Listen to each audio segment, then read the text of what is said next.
Load that too. Yep. And recording is begun. So, where last we left off, you had just started your trek through Kenalla's Rest, and after working your way through the first, or not Kenalla's Rest, this labyrinth of horrors under the settlement, and after navigating through the first set of traps and encounters, culminating with a confrontation with a bunch of rats, you went into a side room that didn't seem to really be a part of the rest of the dungeon itself, just a disused little room, only to discover that it was intended for you to just walk it by because there was a prisoner kept there. A man who had gone through this gauntlet before you and made it to the end only to be captured at the last second. A man named, I believe it was Donald? Something like that. I believe so. Yes. And he was in no fit condition to fight, and according to him, to his knowledge, the layout, or not necessarily layout, but the nature of the traps, which ones are active and which ones are not, changes with each group that goes through. But he also revealed to you the identity of the one responsible for putting you in this nightmarish situation as the landlady of Kenalla's Rest, one Veronica Shayela, who, after all, in her capacity as the landlady of a small remote town in the middle of bumfuck nowhere, who's going to get on her case about a handful of missing foreigners? Perfect way to get her sadistic kicks. Unbelievable. Indeed. Now, while Donald was not capable of aiding in battle, and the amount of help he could provide for individual traps would be limited, he does naturally want to get the hell out of here, and you agreed to bring him along and take what advice he can give you as you proceed. So, freeing him from his chains, you proceeded into the next chamber, where Tuki Fletcher proceeded to get clever girled by a slitherbounder, basically a snake on legs with a feathered plume coming out of their head, so a skinny velociraptor. A large encounter broke out against a small swarm of these creatures in this chamber, starving and emaciated, going after your group, hungry and slathering as all hell for fresh meat. You fought them off, defeated them, started a fire, then put it out, and then proceeded into the next chamber, which looks to be more of a resting place, a living area, where you were able to hunker down, take a short rest, confirm that Tuki had indeed contracted tetanus from when she stabbed herself in the hand earlier on a metal spike to open a door so that you wouldn't get crushed, and remedied that with some use of Ludviek's lay on hands. With Tuki thus healed and your short rest completed, well, we shall resume, I do believe. So, my friends, you have spent your hour of rest. You've done the rounds around the initial sort of chamber space. It is time for us to resume. So, as a sort of just reminder of the space you are in, there is a door at the far side that Donald has confirmed requires 3 keystones to open. The keystones supposedly are hidden throughout this space. Finding them probably won't be hard, but getting them safely certainly will be.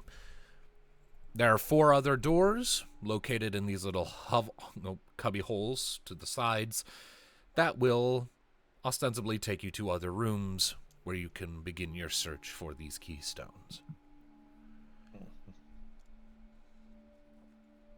Good adventures always go left. Is that true? Yes. Absolutely. Is there any situation where adventuring to the left has gone badly? Never. Alrighty then. Yeah, we were about to open the door. All right. Removed the wedges under the door and about to open it.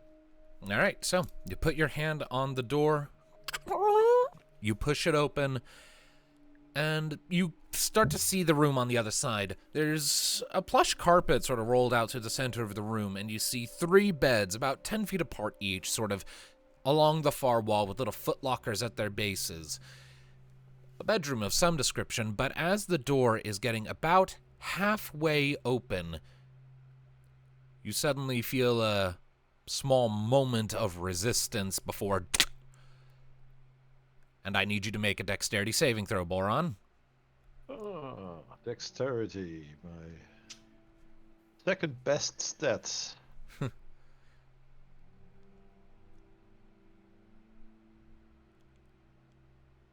Let D20. Where is it? Saving throws?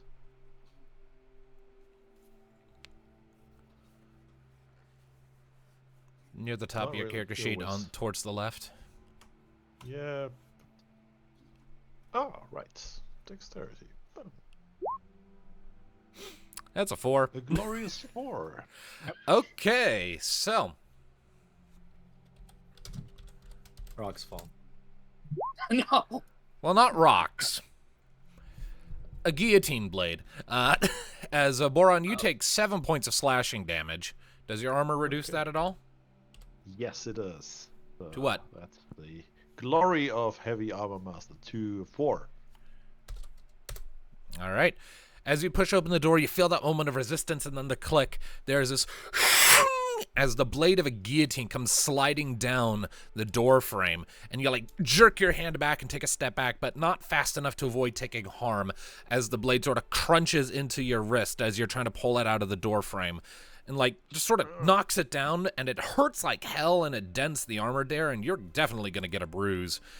And you're not sure you can use that hand quite as effectively as before, hence the hit point loss, but I mean, at least you didn't lose the hand. Been through worse. Indeed. And as the blade crunches into the stone floor, where there's even just a little recess cut out so that it doesn't break rock, you see that there's a note just casually sort of adhered to the side of the blade. Uh-huh. I rip the note out and give it to Tristan. All right. Ludviek note- says, "Are you all right? Did it hurt you at all?" I've been through worse. Blade must have been dull then. That Yeah, or his my armor's just armor. damn good. Anyway, so passing the note to Tristan, it reads, "Didn't anyone ever teach you to knock before you waltz into a girl's room? Naughty, naughty." That's it. That's all it says.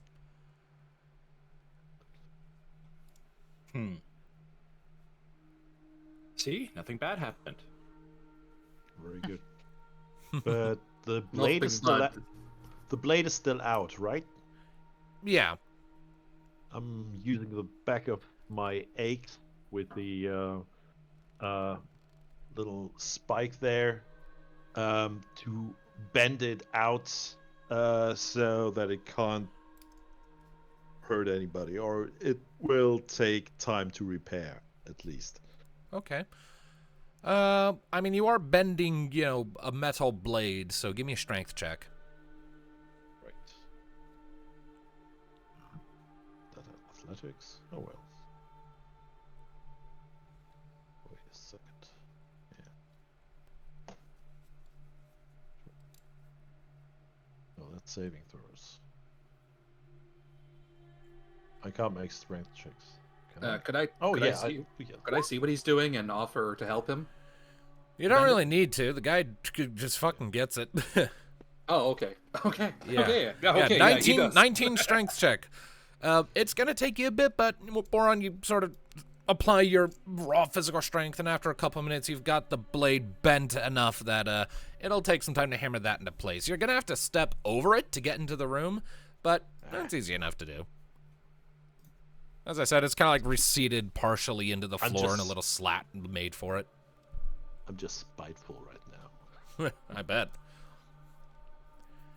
That's one of my favorite traps in this place. Very nice. Falling blades. Just a Yeah, guillotine and I'll- a door that scolds you for not knocking. It's funny. step into the room and take a look around. Check the footlockers. All right. So stepping into the room and checking the northernmost of the footlockers, it appears to just be a random assortment of old, moth-eaten clothes, nothing special or of note. Is anyone else getting some weird buzzing? No, not on my end. I am. Buzz? Hold Must on a be second. involved Hold on a second. I'm gonna unplug and replug my my headset real quick. Oh, feedback.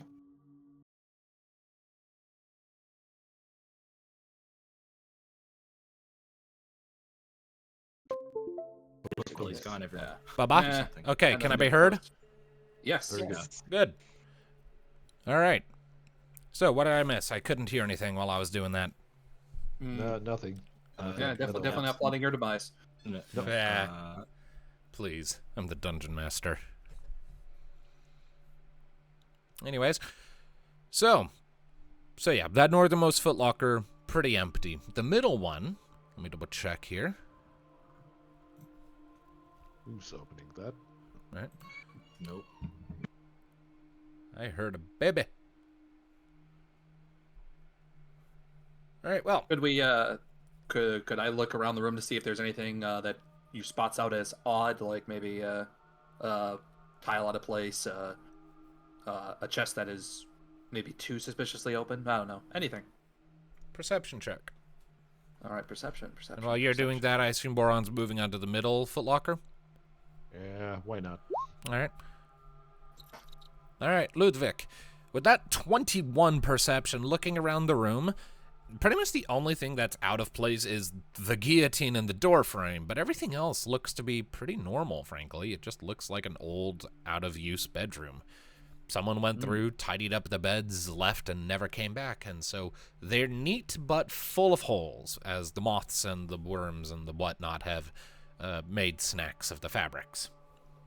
Ah, the fabric is useless as that blanket in the last room. Pretty much. Yeah. Old, right, dry, covered in dust, probably home to families and generations of spiders. Is there anything? I assume is this a dresser right here? Yeah, we'll get to that in a second, because Boron is going to the middle footlocker. Boron, as you pull open this second footlocker and peer inside, you don't see much. You see just an old, folded-up white dress, about the right size for a child. But you also see a square stone tablet. It's got like 6 inches by 6 inches across, about the right size for one of those keystone slots. And on top of it is a sheaf of papers. All right. I'm handing that to Ludviek. Okay. Which the papers? Everything. Everything. All right. Including the dress? Just taking that? All right. Absolutely. All right. So, you hand a kid's I dress. appreciate this, my friend, but unfortunately, I do not think it's in my size. No, Eh. you'll grow into it. I don't think that's quite how growing works.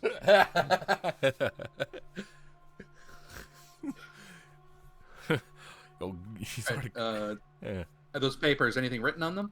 Yes. Looking at them, they appear to be pages ripped out of a journal. Oh boy. Then I guess I peruse them as quick as I can. All right. I can share them with you, or I can read them out loud. Your pick. Would you like me to read them out loud? If you want to. Sure. All right. Give All your right. voice a rest. All right. Well, it is in your notes. Have at it. All right. All right. Diary of Veronica Shalea. The following pages contain a first-hand account of various mundane events in the early life of one Veronica Shalala. Am I pronouncing that name right? Shayela. Shayela. All right. The following entries in particular stand out to you. Momo passed away today.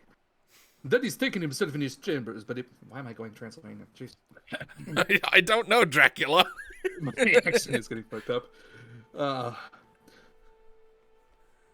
Well, I can't. My brain is blanking on the accent. I'm just going to read this normally. Daddy's locked himself in his chambers. He won't come up. Whenever I knock, he just screams at me to leave him alone. The nursemates tell me Mama died giving us my brother, but that he had to be sent away. Something was wrong with him. The mages at the academy can fix him. I know when adults are lying to me. My brother is dead. Mommy is dead. And Daddy's heart is dead, isn't it? He won't stop crying, so I'll just have to be brave for him. It continues on. Father called me into his chambers today. He told me the truth I already figured out. He told me I had to find a way to make sure this never happened. No, he told me he had to find a way to make sure this never happened again. I asked him if he was ever going to marry again, so that I could have a new mama. He seemed upset for some reason. He told me, no one could ever replace Mama. It's not that I want to replace Mama, I just want a mama. It doesn't have to be the same one. Father's always busying himself with his paper and his pen, and his men in armor. Mama was the one who always played with me. I want a mama. Is that the only part? That's all this sheath of papers has for you. Suddenly a depressing tale. Very sad indeed. Nah. Poor girl.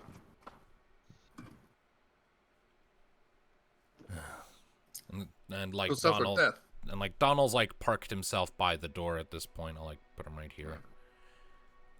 Who suffered death at an age so young. It's a very hardship that not many children should go through.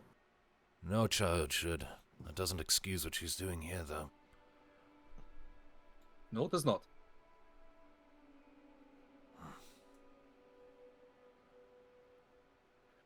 Anyway, I'm checking the last footlocker.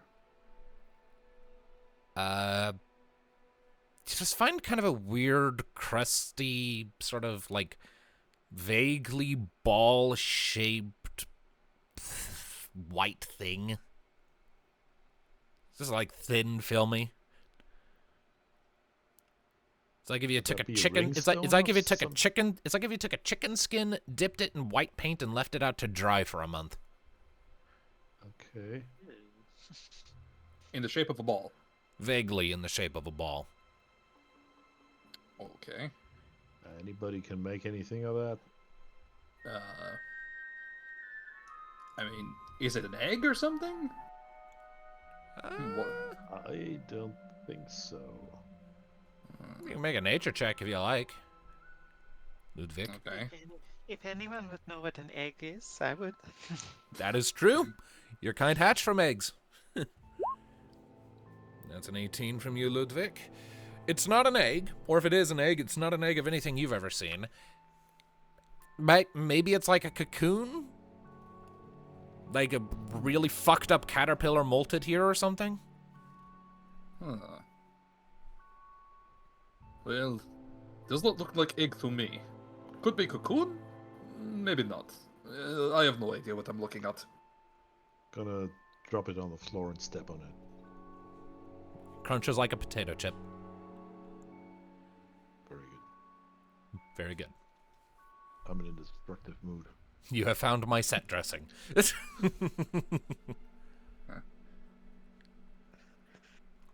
Donald, these keys that you found before, what did they look like?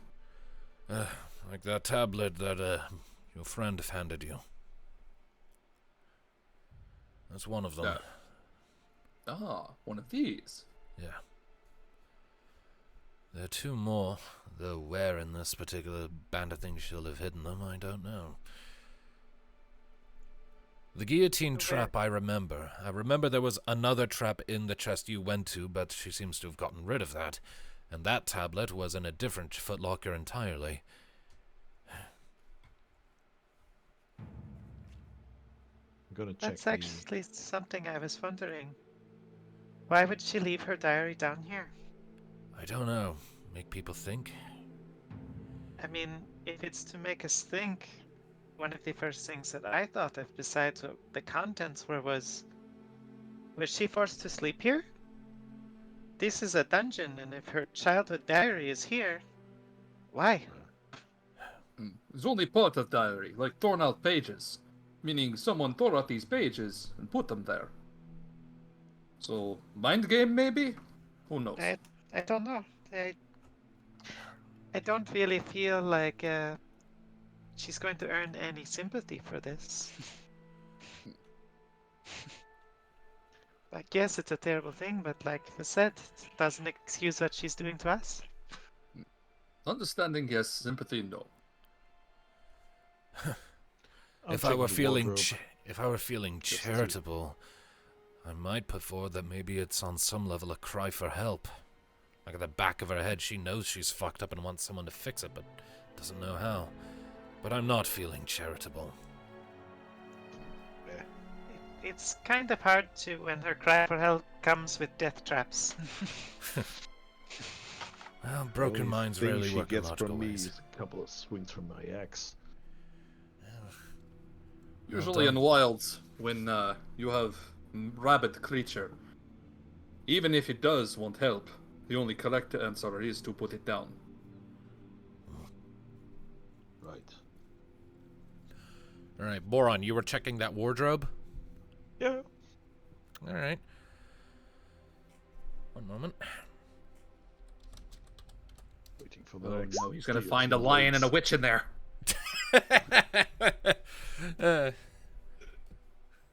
I doubt it. All right. You open up the wardrobe, and it's a wardrobe. Yay. You just find some more old clothes. Ruffling through them, but I'll leave them. It's just clothes. There's nothing in there Okay. this time. Right. All right. That's Okay. one Room down. one. Well, we've gone left, so I assume we go right. Or do we keep going left? Well, if there's three, my initial thought is that one will be in each room besides one, and that's where they will be put in, maybe. Guess so. So one room will have nothing. Or, you know, trapped with no reward. Yeah. Yeah, that could be an issue. Since we had trouble, I think I should at least inspect this one since we don't want anybody losing hands or heads. All right. Go ahead and make Alright. for me a perception or investigation check on this door. Your choice. I'm not too picky about it here.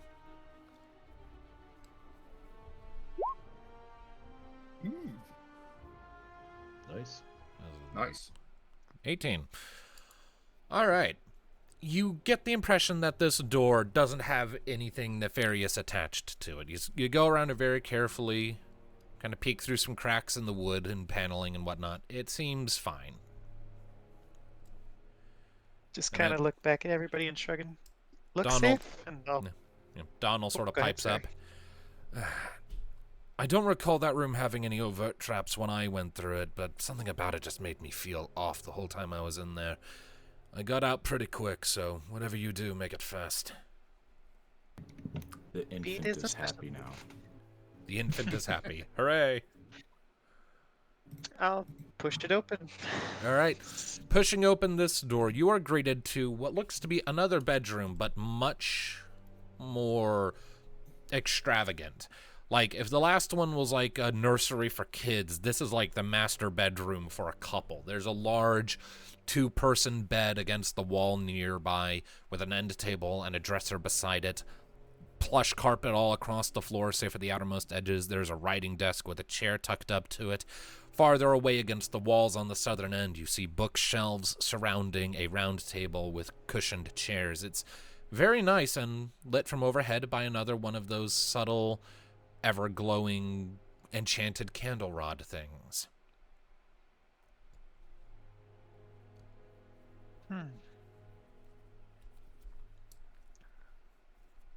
Well, Comfy. where should we start? Second verse, same as the first. I'd like to perceive if I can see anything out of the ordinary again. All right, go ahead and make a perception check for me. Also, All right. Ludviek, as you are making that perception check, 14, Me too. you step forward, you look around the room. You're not seeing anything immediately out of the ordinary, but as you're looking around, you kind of sort of involuntarily sniff a couple times, like, and notice a slight itch to your eyes. I would like you, Ludviek, to make a Constitution saving throw. All right. Not too 8. That's a failure. So, as you sort of sniff at the air, Ludviek, to sort of try and parse what the strange scent you're picking up is, it's like sharp, almost like pine and moss almost, but wrong almost. It's subtle, but it's there. And as you try to sort of pick it out, an instinct in the back of your head says, wait, no, but too late, you've already inhaled it. And the rest of you watch as Ludviek suddenly tenses and then topples over. Your lungs constrict, tighten. You suddenly find you're having a hard time breathing. And as you're struggling to breathe, everyone else hears what almost sounds like strangled laughter as you take 1d6 points of poison damage, which comes out to just 1 point of damage for you, and you are incapacitated for a short time. Oh. I'm grabbing Ludviek and pulling him out. All right, you grab Ludviek, As you pull quick him as I back. can. Thank you for the assist. Yep, so I'll just put him right there. No, just drag him out. Okay. Tuki, what are you doing? You saw this happen too.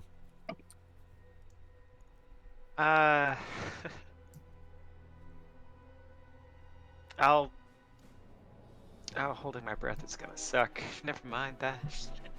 Oh, that's turning into battle music. I'm gonna get rid of that. We are battling the worst thing. Bad air quality. Yeah, I'll kind of take my hood and put it over my beak and nostrils and kind of cunning action, like speed walk and inspect everything in here as fast as possible to get out as soon as possible. All right. Just a stipulation of something I just noticed. Shouldn't all? I think our health is still unchained from last session. At the short rest, shouldn't Tuki's have gone back up to full? Short rest no. doesn't restore all hit points. It restores the number of hit points equal to what you roll on the hit die you rolled. And if you recall, Tuki rolled 2 zeros. Oh, okay, Yeah. okay, all right. You Sorry. did say I get to reroll one of them, so one of them was a 0, and one of them, and you said minimum 1, so I think I added 4 or 6 or something like that. Something. Either way, Yeah. your HP is where it's going to be at for the time being. Yep. All right, so you are doing a thorough investigation of the room? With the speed of my subclass. Okay. All right, so because you're kind of doing it so, like, trying to do it quickly so that whatever happened to Ludviek doesn't extend to you, I'll impose a disadvantage, but go ahead and make for me, let's make an investigation. Why not? You're good at that.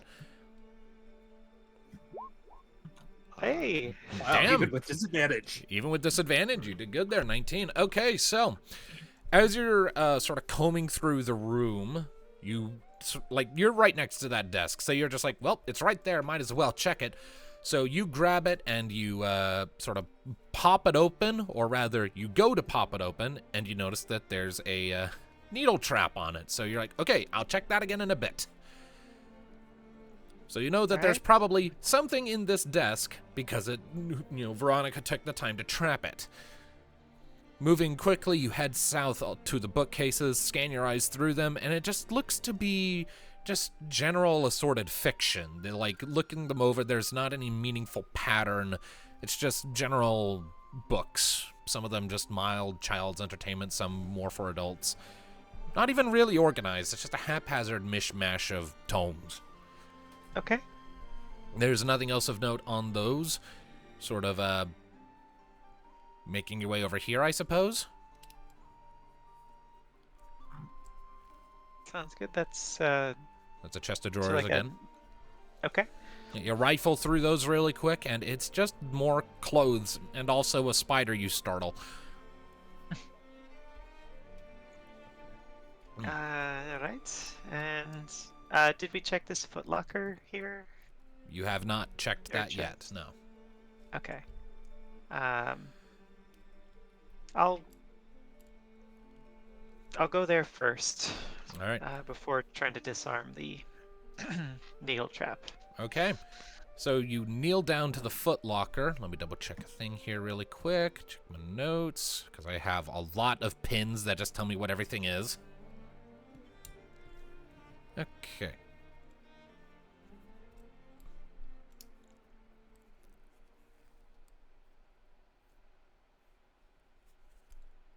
All right. Prying open that footlocker, it appears to be some empty vials, maybe some old medicines or ointments or something. And like a pair of really nice boots. But that's about it. I'll grab the boots just in case. You have a Stuff pair of them boots. in a bag. I don't know if they're magic or not. They just look nice compared to everything else. And That's then all you I'll can try and disarm it. All right, use tools. Roll it.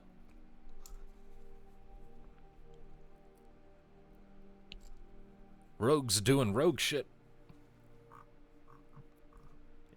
Where'd it go? Cue the Mission Impossible music. Bam, bam, bam, bam, bam, bam, bam, bam. Oh no, it's copyrighted. No. Audio Jungle. Holy crap. By Natural Calvin 20. Klein. All right. Wow, yeah. Natural 20. Alrighty. So, you pull out your thieves' tools, still keeping your nostrils and your beak covered, and you set to work on the trap, and it doesn't take long. It's a pretty basic trap. So it takes you a couple seconds. You basically just take the needle with like a pair of tweezers and just detach it from whatever it's attached to and toss the needle aside. And then that lets you more freely open up the desk. And inside the desk's drawers, you find 2 vials, one full of sort of pale green liquid that you identify as a flask of acid, and another one that is visibly a healing potion. Oh. Visibly. Yeah, I mean, it doesn't have a red ribbon distinguishing it this time.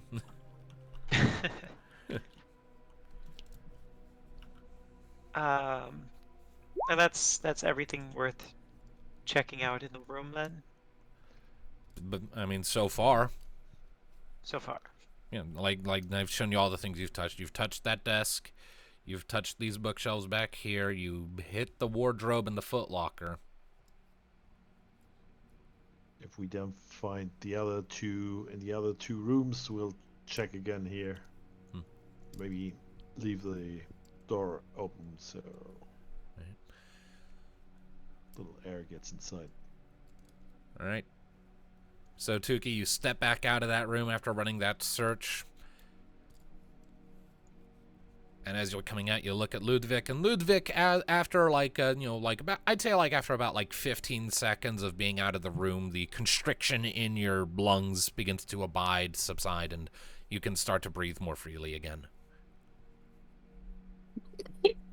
Oh, that was most unpleasant. You okay? What was it? Some sort of poison? Not quite sure. It was something. Felt like lungs were in vice. Couldn't breathe. Terrible. I wonder why it affected you so suddenly. And I mean, me of all people making it through there is surprising. Did I feel like it was just accident, or did I feel targeted at all, or would I have any insight into that or anything? I mean, if it's scent-based like ammonia, that Yeah. would make sense. Still harmful, but those that can smell better tend to be affected more. Let's not discount different physiology. I'd Sure. say I'd say make a nature check, Ludviek. All right, I can do that. Another one. Well, if there's one thing I know, it is nature. Hopefully. No, wait, actually, I don't know anything about nature. That's a problem. You're not sure you could identify specifically what happened, but with a 13, whatever hit you was something in the air. You had the bad luck to breathe in something bad, and your body didn't fight it off effectively. Yes, not quite sure exactly why it hit me, but there was something in the air back there. So, best to watch our step again. As more. I'll be fine with a moments of breath. Well, I'm Thank glad you you're okay. for, I wasn't here before. One of you pulled me out. Thank you for that. Yeah. That was Boron. Boron, thank you. It's Pats him on the shoulder. I'm gonna close the door after I hear that. All right. The door closes with a click.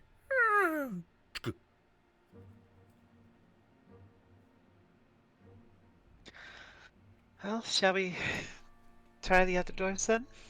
Absolutely. All right. Which one do you want to do next, people? Well, Ludviek is feeling raring and to go, and he actually wants to take opening the next door, if that's okay. Sure. We can make up for his previous failure. All right.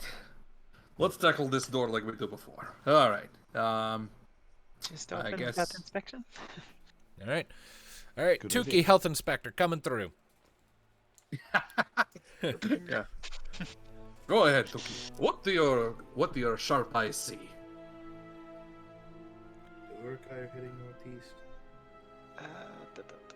You can trust a Kraven's eyes, not necessarily their nose. Kraven have very bad senses of smell. All right, investigation of 20 on this door. You're not seeing anything. Looks like just a regular old door. Well, at least the door is safe. Yes, but we should be polite. He takes his warhammer and just slightly goes tunk tunk tunk on the door. After all, we did get warned about knocking before, right? That was for a ladies' room. Oh, how do we know this isn't also a ladies' room? That is a good point. Yeah, Ludviek just is, he's just smiling throughout this, and then he opens the door. All right, pushing open the door, you are greeted to a dimly lit, sort of very narrow room. It's smaller than the last two you've seen by a wide margin and not nearly as well decorated. It is either wall to the left and right is like a 20-foot room from like south to north, and you just see just basic, unremarkable gray sheeted beds. It almost looks like servants' quarters.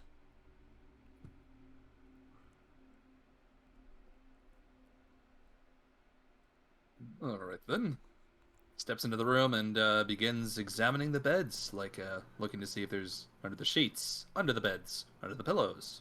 All right, perception check from Ludviek. While he's doing that, what is everyone else doing? I'll give him the help action. All right, roll with advantage, Ludviek. Ooh, 14. point. All right. I'm looking out for stuff that happens. All right, Boron is standing there looking impressive. So Is his Tristan? natural state. Yes. And is Tristan doing anything? Tristan is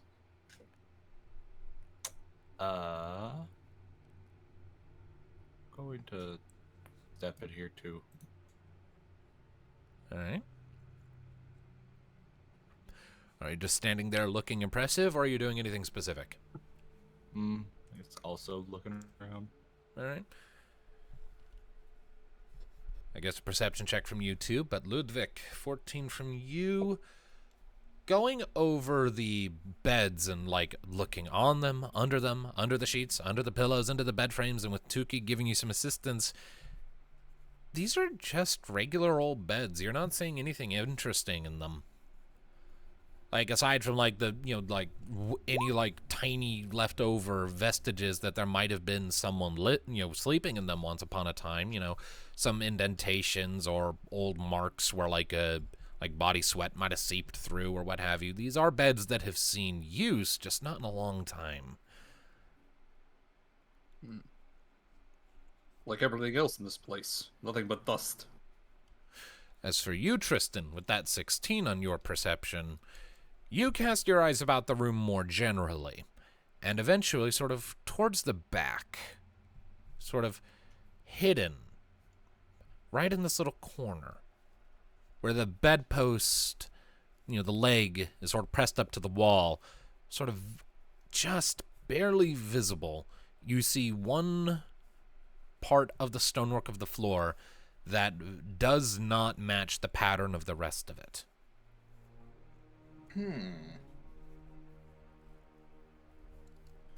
Well, seeing as though everything else in here is meticulously designed, I doubt this would have been an accidental oversight on the part of the workers. You spot something, Tristan? Ah, well, if you look at the stonework pattern over here, it doesn't match anything else.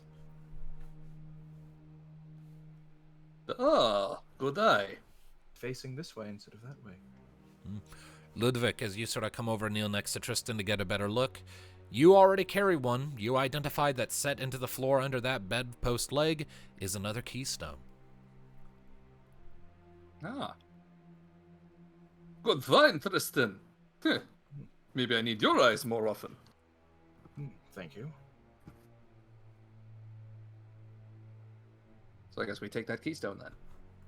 All right. You're going to need to lift up the bed to get at it, because, again, it's kind of covered by the bedpost. Ah, well then. Tristan, would you mind grabbing the keystone? Yeah, we'll swap places, I guess. Oops. Yes, There I will grab. Fusion, I'll No, I'm gonna lift up the bed. All right, strength check, Ludviek. Shut Strength. up, phone. Oh no! Sheesh. My back. Ludviek, in your excitement to get this keystone, you commit the cardinal sin, and you lift with your back and not with your legs. And like Rogar the Barbarian from the Gamers, everyone in the room hears a loud, and your back is in pain. And nothing happens. You like kneel down to grab onto the base of the bed, and your back just cracks, and you stop, and like everyone just kind of hears just a lion sound from Ludviek. Shut up, phone. And my phone is yelling at me. It wants me to take eye drops that I took hours ago. This is normally the time I'd be getting up on a normal day. Yeah. I'm sorry. No, you're fine. I volunteered for this. Ludviek is just gonna say, "Okay, minor mistake. One moment." And he just like tries to slowly flex himself back into place. It's like he's slowly trying to uncrank his back while everything is just popped wrong. You know, there's some more pops as you're getting back up. It's not great. No one likes it. It sounds gross. Did I take any damage or anything from that, or anything else I should? No, do? you're just kind of embarrassed yourself. All right. Can I try again? At disadvantage, sure. Okay. Because now you're in pain. 16. Are you okay? Work through the pain. Work through the pain, baby. It's fine. Pain is good. It means it's working. Yes, I would know nothing of working through the pain. All right, so I'm never sure if you're sarcastic, which makes me think that maybe you are more hardworking than you want us to believe. Anyway, so Ludviek, with that 16, That is sufficient. I mean, it's not like it's super heavy. It's just a bed. It's just a bed. But you're a lion, so you sort of kneel down. You do it properly this time, and you lift with the legs and lift the bed up. And then you hear this repeated ticking sound coming from the wall behind the bed after you've lifted it up. Uh-oh. Tristan, grab that thing and let's get the heck out. All right, Tristan's gonna grab it. All right, you And grab the then run. keystone and you pry it out. It only takes you a couple seconds to kind of pull out a knife and like jab it in to sort of get some leverage and prise the keystone up, take it. The ticking is still going on. Run for it. We can go athletics if possible. Run for that door. All right, you bolt and like go ahead and make an athletics check for me. Actually, you three. All right. No. Oh, God. Oh. Oh, I'm actually proficient in athletics. I'm not proficient in acrobatics. I am All giving right. us nothing but bad luck. I am sorry. All right, Ludviek and Tuki, you two are fine. Tristan, for being the one to grab the keystone, you're the last one out. Your robes kind of get in the way of you making the full use of your long stride.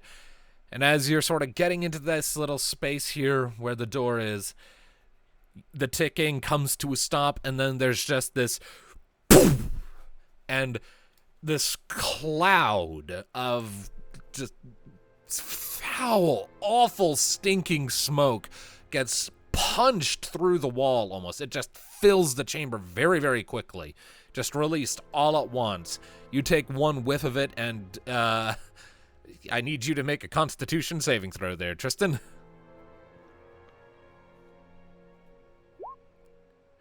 Okay, Tristan. As soon as he's out, I'm slamming the door shut. Yep. So, Tristan, you stagger out of the room, that horrible, horrible stench in your nostrils, and you keel over and you hurl.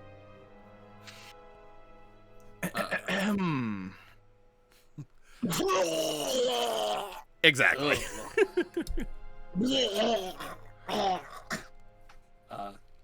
I tossed a Boron shut the door. It looks like I tossed to him that dress from earlier that he passed me, and like handed to him. Like, stuff the door. Yeah.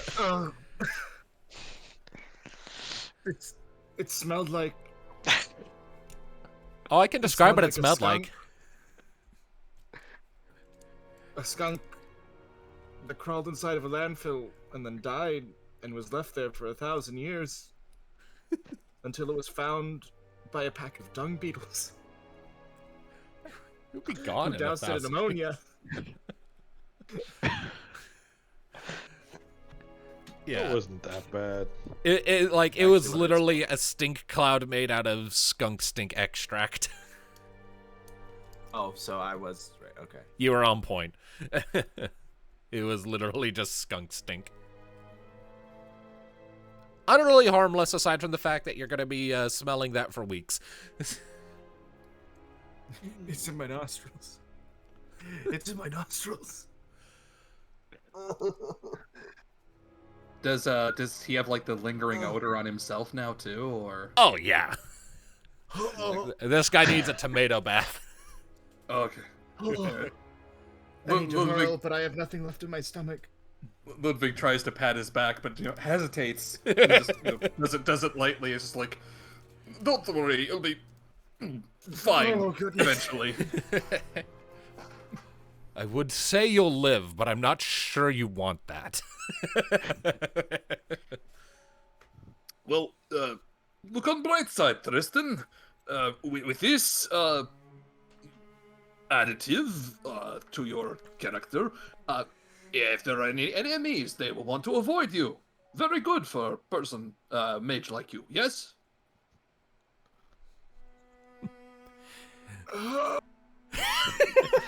I suppose that's one way to look at it. So, yes, because you now smell magnificent, Tristan, you will have penalties imposed on stealth checks for the remainder of the dungeon. Excellent.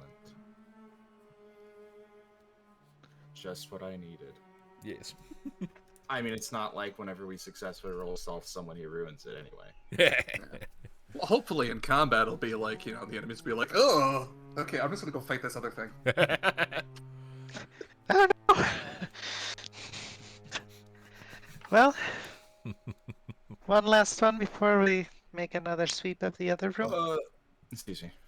Charming. That's just the last residual. Trying to get it out. Can't be that bad, can it? Hey, look, man, I've been sprayed by a skunk. Trust me, it is horrible. It is nothing you want to have. Yeah. Yeah. It permeates your pores. Oh. It's like when you chop a bunch of onions, only now those onions are physical pain and smell. And I named my signature character after that animal. I've not been sprayed by a skunk, but I once had to clean several hundred pounds of rotten meat out of a deep freeze that had gotten unplugged in the middle of a southern United States summer. Oh no! Oh, And that's then back bad. in and frozen in one block of ice. Oh. I mean, if we want to make comparisons, the closest I've got is I was an airline mechanic, and somebody had flushed a diaper, and so they were trying to build pressure to get the toilets to drain, and they wanted me to stand and watch for any signs, and instead of it like slowly starting to trickle like it was supposed to, it just blew and dumped all over me. Oh. Oh no! Holy crap. Stinkiest thing I've had is my dad and I were waiting for some doctor's appointment to be time, and we were taking a little walk so I could burn off some energy because I was a little kid. And as we were walking past, sort of coming back to the office, as we were walking by one of the buildings nearby, there was just something dead in the bushes nearby as we were walking past, so we just smelled a rotting corpse. Oh, Yeah, lovely. yeah. My dad caught the worst of it. He almost retched. I just kind of thought he looked funny. I'm not gonna tell what the worst thing was I smelled. Yeah, we've done enough I think it's grossing out better. at this point. Hey, if anyone was listening on YouTube, hope you weren't eating. Or if you were eating, we hope you have a strong stomach. And if you don't have a strong stomach, then we hope You had a bucket. you have a bucket. Yes, please don't throw up on your food. Or, that you're just not an empathetic person. Mm. All right, back to doors. Back to Yes, doors, doors. yes. Yes, doors are a lot less disgusting than bad smell. So yes, fourth door. Proceed. as you Tuki, wish. do the thing. All right, I will do the thing. Tuki, do the thing. It's the fucking... I did the thing. Yay, Korra reference. Okay. The door is door. Door is door. Let us open it. You open door. It actually wasn't a door, it was a mimic.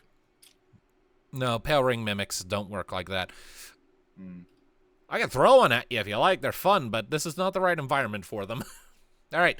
Opening up this next door, it appears to be more servants' quarters, though not with as many beds this time. I'm going to stay out of this one. Oh, Well, no. I guess I will search for more patterns. All right. Yeah, third first, Oh, same wait as a the minute. second and first. Yep. Roll it. I'm gonna give you advantage. Oh well. All right. A perception from Ludviek. Was that a 20 investigation from Tuki just now? Yes. Okay. Yep. All right. Ludviek, nothing from you. But Tuki, looking around, you don't spot any keystones. But as your eyes sort of fall on that bed in the far corner, you see another sheaf of papers just casually sitting on the pillow there. I'll pick it up and read it. Okay. You head over to the bed, reach down, pick up the sheaf of papers. as you do, I would like you to make a dexterity saving throw, please. Okay. I'm supposed to be good at these. Let's Right. see how it goes. 21. All right, so as you reach down and you grab the sheaf of papers and lift them up, you hear something shifting under the pillow and realize, and you quickly snap your hand back just in time for a pair of metal jaws, the jaws of a bear trap, to just come ripping up out of the fabric under the pillow and crush it. You get a face full of pillow fluff as it gets horribly squished and shredded. Well, it's a good thing I own one of these. That's how I sighed. Indeed. Now you own 2. Indeed. I suppose I could. All right. So that Could is. she take the trap? Was that? Could she take the trap? That'd be useful. I mean, you could try. It's kind of entangled in here, but you could you could spend a little bit with your thieves tools to disentangle it from the bed and take it if you want. Let's see. You've only found 1 keystone so far, right? Yes. No, wait, no, No, 2. two. 2. Okay. Yeah, the one in the bottom left and the one in the top left. Right. Yeah. Okay. Left is best. Left is best unless it's skunks, in which case, fuck left. As a quick side note, Yes? I just remembered something, and we're in a situation now where I get to use one of the most obtuse and probably rarely used features of the spell Prestidigitation. Oh. Uh-oh. Bathing. Oh! I think that's the only thing my group uses it for. It could be used to immediately clean 1 cubic area or 1 cubic foot, so I could just do that multiple times. So you spend the next couple of minutes kind of giving yourself a thorough deep scrubbing with Prestidigitation. We're investigating. He's bathing. Yeah. Teamwork. That sounds like Tristan. For once. All right, so Tuki, the sheaf of papers is more of Veronica's diary. Dan, 1 second.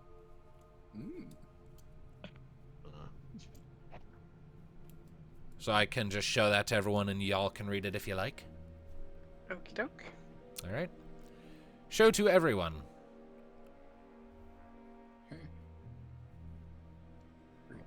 Leave it up on screen for a second so the YouTube audience can read it if they like. I'll also share part 1 because I didn't do that before. I only shared it with Willie's in. All right. All players. There we go. Okay. Oh, this is okay.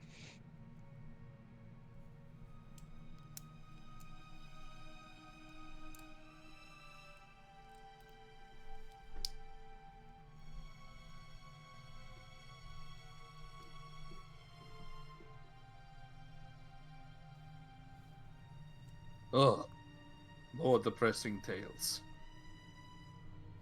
I'm more disturbed about her learning how to use the knife. True.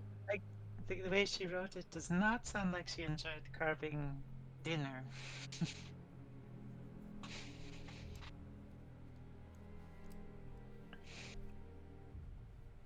Well, even a good hunter can take delight in. It's what one does with one's skills that matters. But yes, definitely the mindset of a child. This one, as a child, no shock.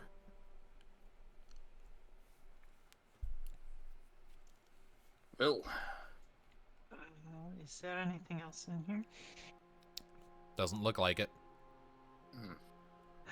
Back to the mystery room. Back to the big bedroom then.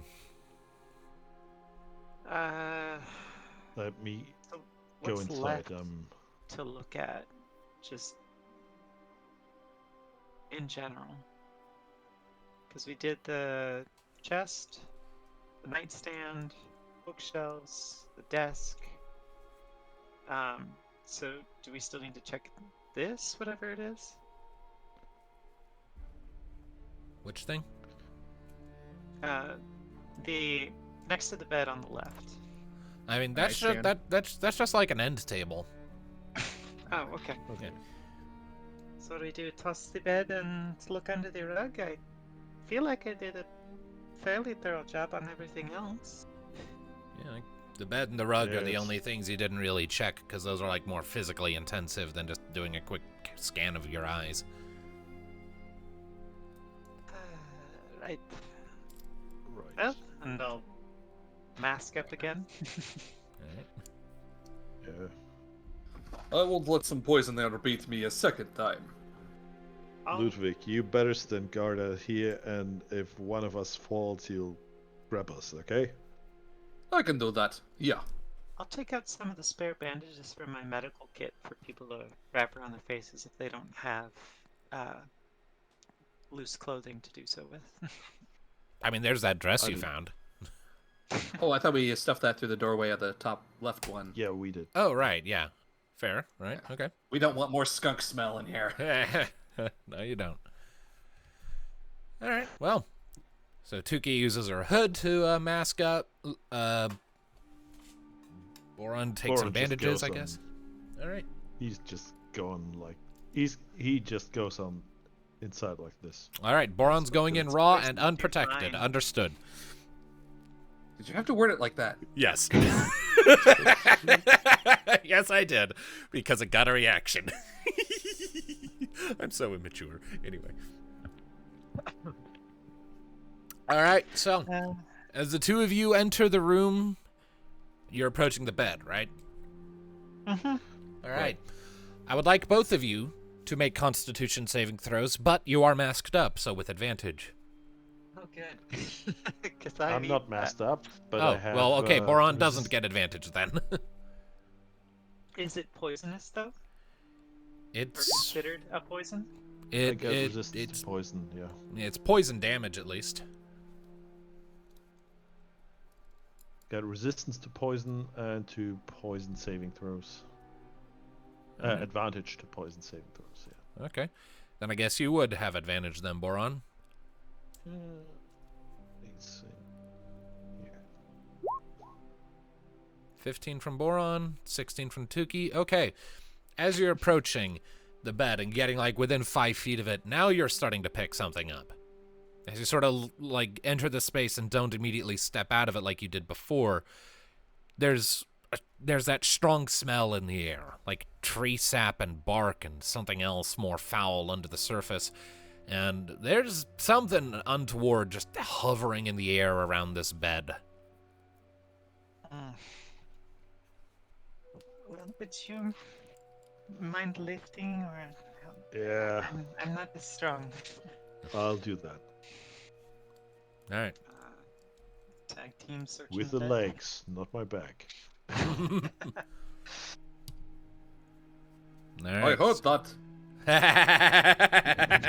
All right, so you're Is just that- lifting up the whole bed. Athletics or strength?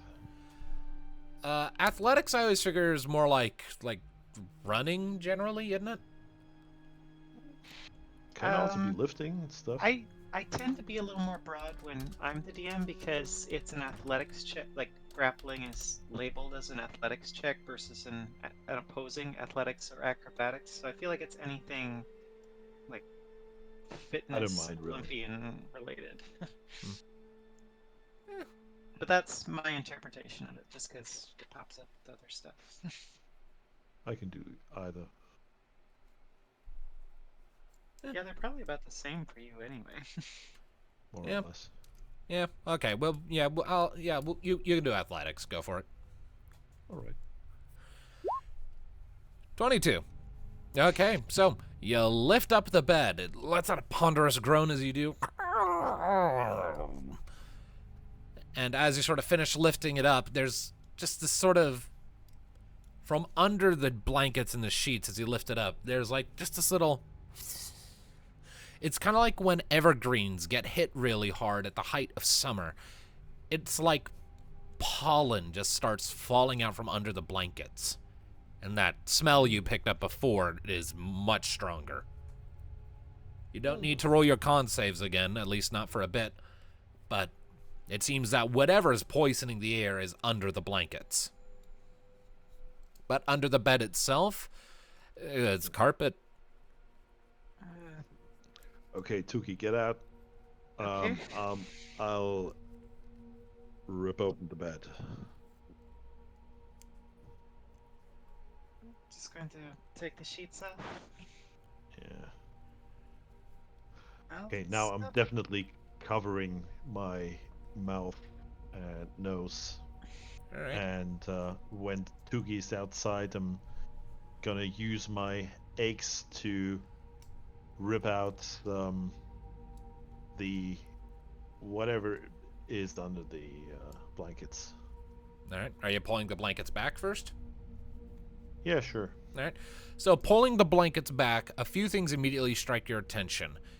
Well and cleverly concealed under the blankets, you see a bed of mosses and mushrooms. This ugly, like, purple color interspersed with bits of, like, rot moss green that is just emitting spores and, like, pollens that are responsible for the poison you've experienced. You have no idea where this stuff is from. But it's definitely not good for you. That's for damn sure. But you also see, sort of embedded in that moss, the third keystone and another sheaf of pages. Would I see this too from the doorway or no? Not with your angle, no. Okay. You're kind of Alright. through a doorway, I'm gonna- Boron's in your way. You just kind of, you might see like the bed of moss, but you're not going to see the keystone or the pages unless Boron calls him out. Alright. Yeah, I'm just not calling it out right now, but I'm just grabbing them. All right. Easy enough. It's vaguely damp moss and mushrooms. So you reach forward, you sort of grab the keystone and rip it out, and there's this as you pull it out. Yep, the sheaf of papers, a little harder to sort of get out without ripping the crap out of them, but you sort of apply a bit of pressure around the edges, and the moss and shrooms relent. I need you to make another con save, Boron. Right. You can do it. You can do it. You can do it. Hey! 24. It smells bad, but you're good. A lane with wenches that smelled worse. Y'all got on my case for phrasing. I don't know. Is that really such a... It's more of a cell phone, isn't it? Because it's saying something about boron standards. Right, I'm just going to knock that number up to 2. What? This isn't fair. This is pure discrimination. Anyways, so Boron, you've got that, and I assume you just book it out of the room once you have those? Absolutely. All right. You Just book slam it. the door shut after me.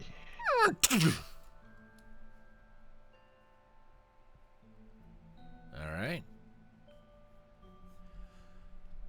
Is that all of That was them? really bad. I think so. What does our last bit of paper say? I will show that to everyone, and you can read it freely. Boop. Cool.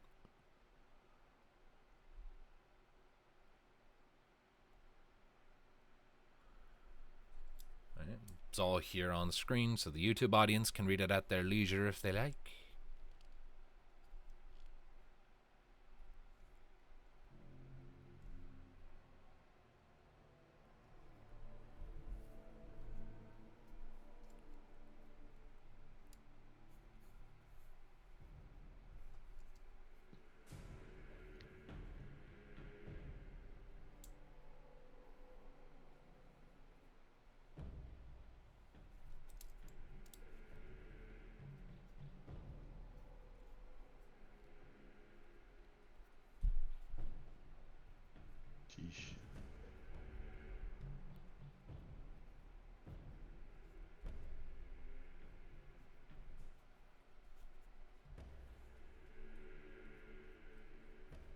Hmm.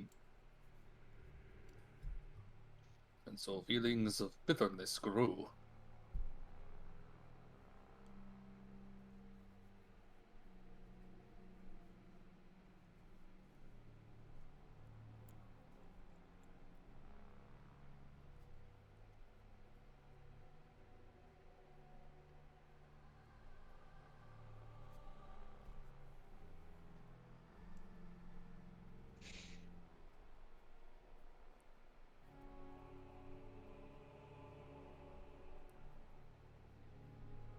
Well, that is disturbing.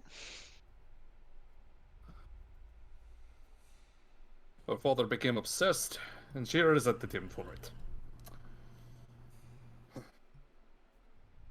A sad tale indeed.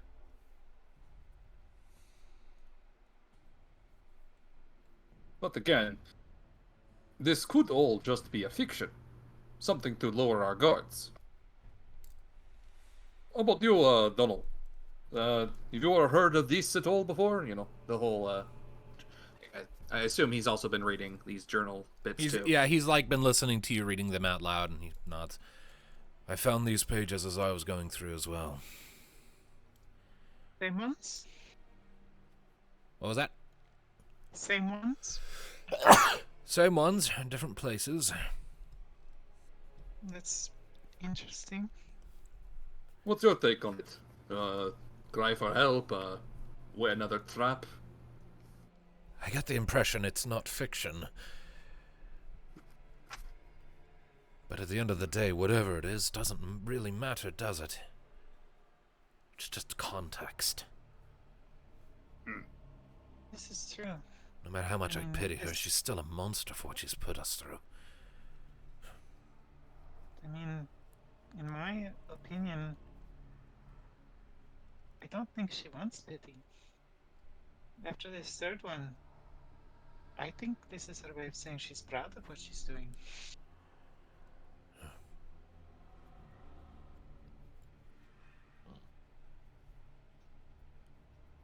The thrill of taking a life for the first time, and she decided she wanted more.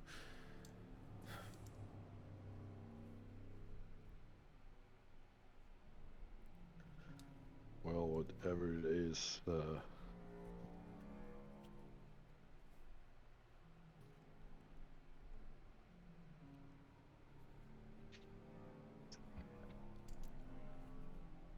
I'll be back in a second. Okay.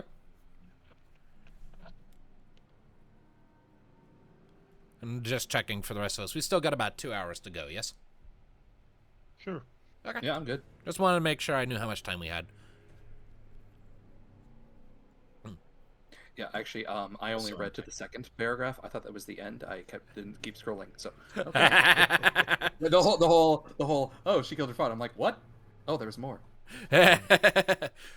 Also, I've been back, but usually when I mute on the microphone, and I muted on Discord this time and didn't notice till just now. Aw, so has Tristan been saying shit and just been ignored? Aw. But Aw. that's fine. We No, could no. just say Tristan's been fighting with this prestidigitation to get himself smelling good, and he's like obsessing over it. It's like, okay, left boot. Okay, there. Now, right boot. It's like just going about it as everyone's doing important shit. They turn around and he's like got half of his clothes off as he's just trying to fold his robes up into a small enough size to fit inside the cubic or the 1 foot cubic area. He's like, I might be I'm imagining it's exactly the scene from Sword in the Stone with the dishes, only it's all of his clothes. I have not seen that movie. Just imagine a floating conveyor belt of objects being into the wash, scrub, scrub, scrub, into the rinse, scrub, scrub, scrub, into the dry, da, da, da. Yeah. What I miss? You missed that Tristan apparently has been trying to talk the whole time, but he muted himself incorrectly, and so he's just kind of been ignored. So we're headcanoning that he's just been obsessing over his prestidigitation to get the remaining skunk smell out while you guys have been doing important things. Totally in character. Yeah, that's an appropriately tricksy thing for Tristan. Oh.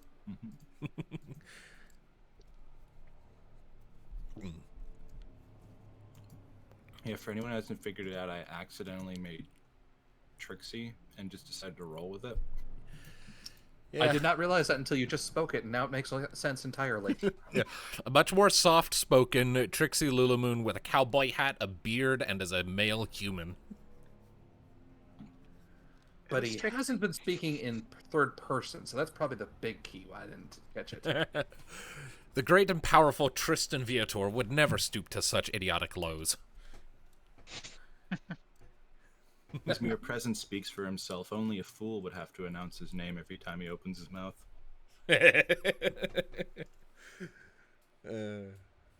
He and Trixie would get along great, I'm sure. I fully expect the first thing anyone would is he would use the Gandalf line. I'm never late, nor am I early. I arrive precisely when I mean to. I mean, that's just a wizard line. Yeah. Every wizard does. All right, so everyone is regathered. What next? So where do we put these keystones? Is it in the door that we haven't checked yet? There were a couple of slots next to the door in the north. Oh, yeah. I'll reveal a little more so it's more obvious that there's a door there.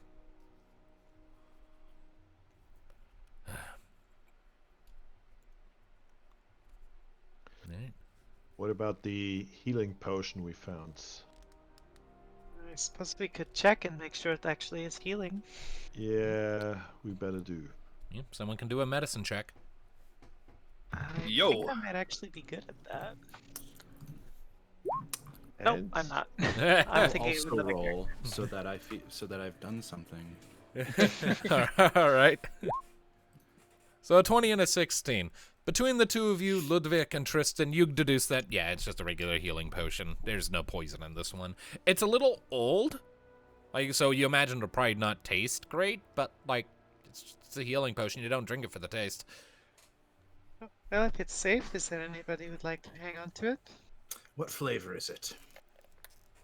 I don't know. I've never been able to afford one of these before. You look still a little banged up yourself, Tuki. You sure you wouldn't mind using it? It might be helpful. Agreed. Okay. All right, you drinking it? I guess if I'm being peer pressured into it, 'cause it feels like, it's like hang on. Tuki, Hang you on. should drink it, and then everybody's just like, yes, drink it. Nope. One do of this us. on One this. of us. If I may, What? this is one of the only healing objects we have that does not require the use of any of our own resources. Maybe we should hold on to it and wait for a dire situation and use it then. Also, I can carry it. Mine, gimme. I mean, that's kind of the alliance I was thinking of. No, I'm okay. And magic users are typically not as sturdy. So I'll hand off the potion to Tristain. All right, Tristain, you have a healing potion in your inventory now. All sound advice. Yes. That's not ominous at all. Says the bird who has less maximum HP than the wizard. I mean, hey, that's your own fault. We You found a allocated your flask of your acid, claws right? stat as your con. But anyway, so you proceeding? Sure. I'm ready to. All right. Of course. All right, so you slot the keystones into the holes.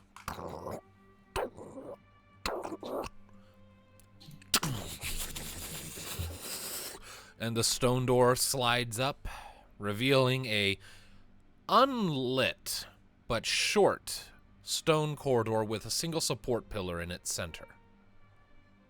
And a door at the far side.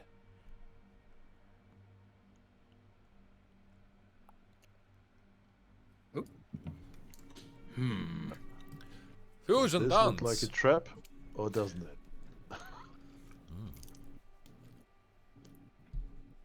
I'll do the thing. Hang on. Yes. Let's see what other nonsense I can do with prestidigitation. Oh no. Mm-hmm.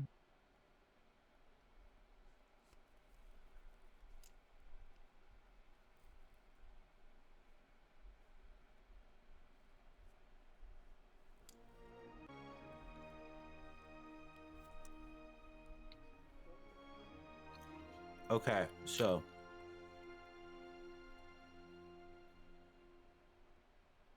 it says I can make a non-magical object that can fit in my hand.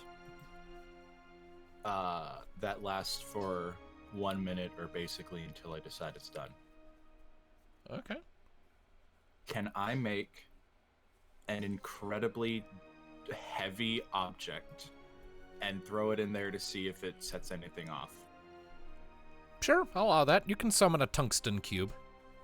All right, it is a tungsten cube that can fit in my hand. All right, And so the you best part summon. is I can cast this 3 times. All right, so you So conjure. you also roll a one. You roll a 1d6 too, since it's a d6. Huh? You're rolling a cube. It's a 1d6. If I mean, we you have to kill each other, I'm targeting you first. Fair. All right. So you summon the tungsten cube. Thing is heavy in your hand. You sort of step forward a bit, sort of put your hands up like, step back, everyone. The badass has got this. And you chuck your cube into the room. It flies forward, sort of lands in the middle of the floor with a loud metallic clang. And then the spell fades and it disappears and nothing happens. Yay. Well, I'll take that as a sign it's good. Yeah. Seems fine. Stepping into the room, nothing untoward happens to you. As you're sort of going through the dark chamber, Donald speaks up. This next chamber is the one that gave me the most trouble. What happened in it? It's the biggest chamber by a wide margin. I think it used to be like a ballroom of some sort, a small dance chamber. But it's since been repurposed, and now it's a it's a pressure plate system. Ah. Maybe I. So like a maze without walls? Essentially, yes.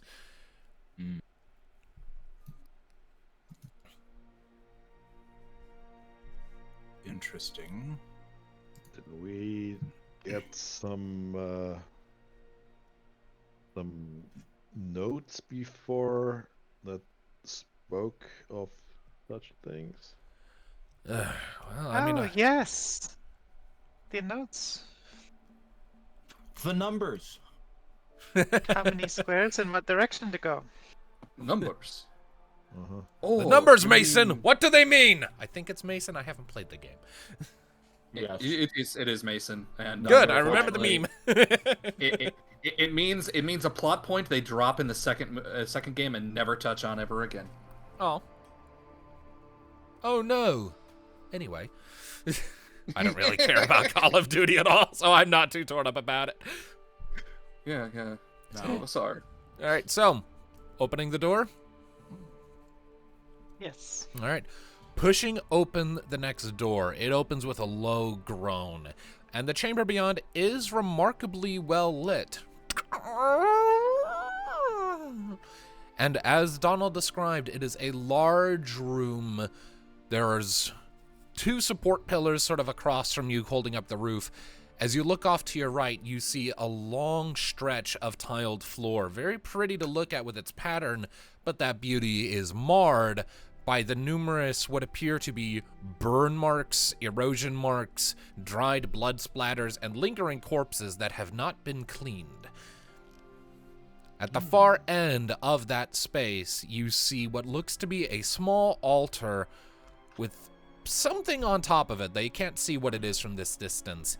Flickering torches along the walls at even intervals provide dancing orange light that steadily bleeds into darkness toward the high vaulted roof. You see one just regular ass looking door on the far side of this on the far side of the pressure plate network off to your right, but off to the left you see a little cubby that seems to be, well, that leads to other things that I will show you here. Hang on. I gotta check something. Okay. Why did it do a cone? Whoa! Magic effects! I just meant to. Oh, I clicked the wrong one. What? Fire! What? Yeah, Roll20 has visual effects that no one uses. I didn't even know that until just now. Okay. Yeah, they're cool, but, like, Okay. kind of you know what? useless, really. Tristan has already established a plan, but I'm going to wait until it can be executed to explain it. All right. I mean, really, if I want to, I could use this to indicate that you've triggered something untoward at any point, really. But I'm not gonna, because that's part of my processor, so... Could I examine this body in better detail? That's right next to the lines. Sure. Kneeling down to it, it looks to have been here for a while. Looks like, I mean, I'm not gonna necessitate a roll here. It's pretty damn obvious. Like, it looks like the skin was melted off this one, leaving just, like, partially eroded muscle tissue underneath. Whatever equipment the sucker was carrying has since gone away. Are we talking burning or acid? Hard to tell. All right. Like, the body has started to naturally decompose in the interim. It's been here a while. Impossible to determine right now. Right. Tuki, as you sort of advance further into the room and cast your eyes about, you notice on this pillar off on the left-hand side, sort of pinned on a little wooden board via a nail, you see another one of Veronica's taunting notes.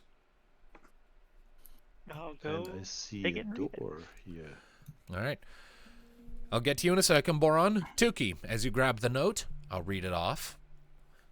I hope you got your rest, because now it's time for the numbers to matter. I also hope you found the little secret in the last room, too, because that will be important. Or will it? Oh, of course it will. I don't suppose I need to explain to you what you're looking at, so I won't. But you do have all the tools you need to figure it out. All you need to do is work a little bit of deduction, run the numbers, though I really should clean this place up a little. The corpses give away too much of the game, but who cares?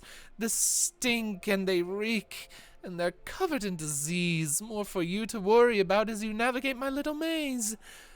Go on, have at it, and try not to burn your arm on the northern torch when you start. Or do. I'm not your mother.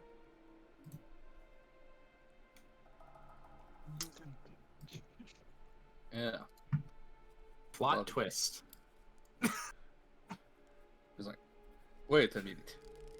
Secret in last room.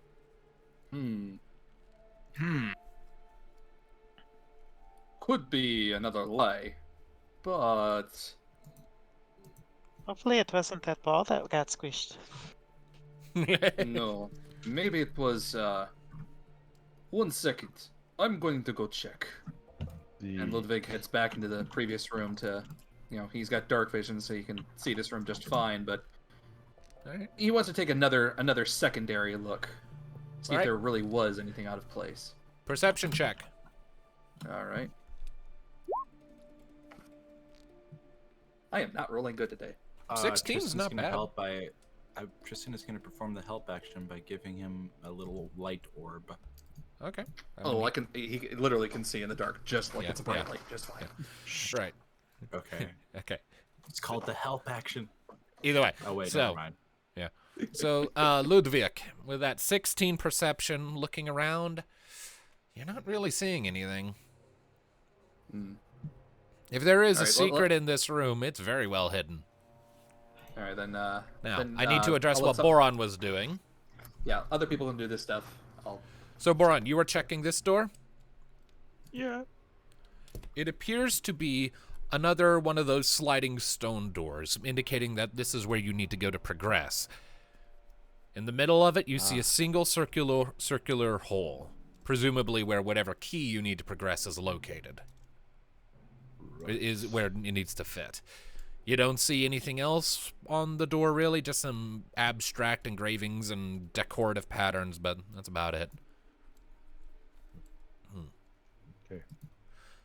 Donald sort of looks at the mess in front of him and then glances at you, Tristan. Hey, can you do that cube thing again? Yeah. And he points at this pressure plate right in front of him. That, when I went through, was the first step I needed to take. But I imagine that the route probably changes from time to time. Just want to make sure. Can you throw your cube, see if it sets anything off? Yeah. All right. Careful. All right, so you gonna do it? Yeah. All right, you can conjure up another tungsten cube. You chuck it. It lands on that pressure plate. It sinks into the floor a couple of inches. And this cloud of green, sort of sizzling gas sprays up around it, and Donna backs up. Ah! Yep, okay, the route I took is not safe this time. Great. Interesting. Where did that come from? From the ceiling or from the It, ground? it came from nozzles sort of hidden under the pressure plates in the floor. Up from the ground. So you can't really identify what is a trap and what not. Indeed. Tristan, would you maybe try that again on the one in front of me? Cube. All right. You summon another cube and toss it on that pressure plate, the one right in front of Tuki, this one. Mm-hmm. All right. You toss the cube forward. Nothing happens. That pressure plate is safe. I think I might have an idea. I'm also nimble, so if things happen to go wrong, I might have a chance to survive it. But if I were to guess, those instructions were 3 east, 1 south, 2 east, 2 south, 2 east, 2 south, 2 east, 3 north, 1 east. Okay. Tristan is actually going to step up and say, actually, I have a plan. Would you mind if I blaze the trail this time? Sure, I'm not trying to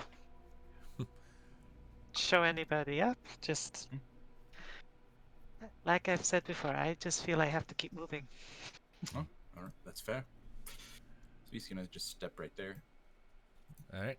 What's your plan there, Tristan? I need to move forward a little bit more. Uh-oh. I need to get to about like this row, I think. Yes, with the instructions that I just said, you can get there easily. Hmm. If they are not a lie. One way to find out. Cube. Cube. Can't you only do that 3 times? You said. I can do 3 at once. That's what I meant. Is I can create 3 at the same time. Yeah, isn't it a cantrip? That it's a technically? cantrip. Right. Okay. So with this, because there is a skeleton here, I would say that this would be the first one for 3 east. So you would go. Should point to this one. Okay. All right. Before you would head down 1. Right. You advance a step. Nothing. Okay, so then 1 more. Yes. Nothing. So then, if the notes are not a lie, the next one would be 1 down. Okay. Nothing. Then 2 forward. I need to double check something. Oh, 2 forward. Okay, sweet. So I'm gonna do this one at a time. Nothing. Okay, one more.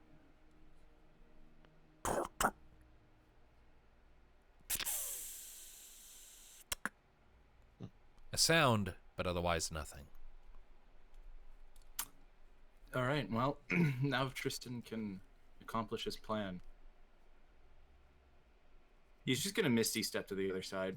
Fucking. I had a feeling.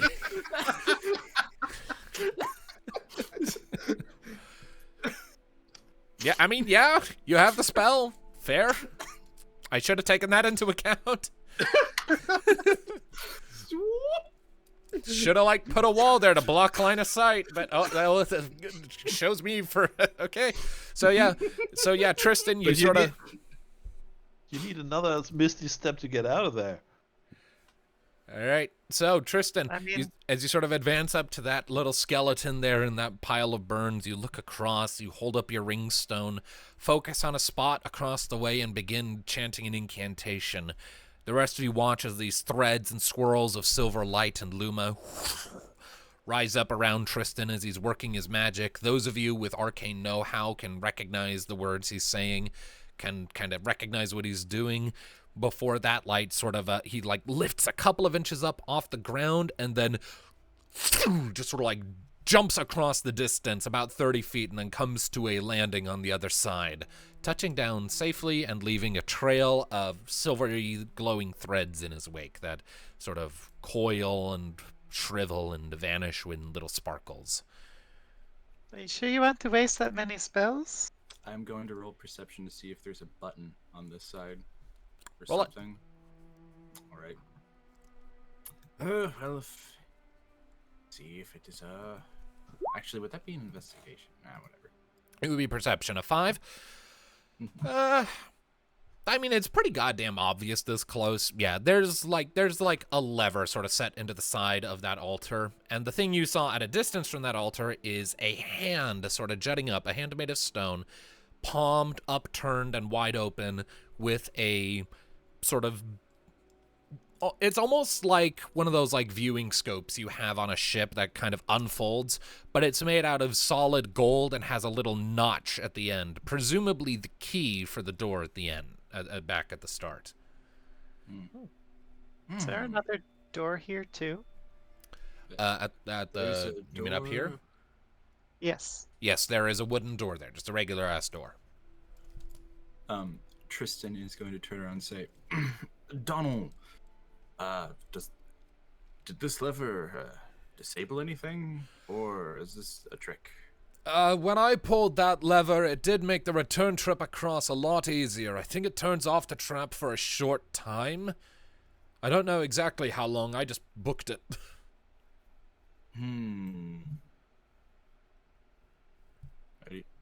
He said, well, just let me know, when you're ready to cross, I guess. Has enough time passed that I could take another pass around the room? I'm gonna go down there and help you. Sure, you can make another perception check there, Ludviek, with advantage because Boron's giving you help. I'm 17? not having good luck here. Yeah, 17.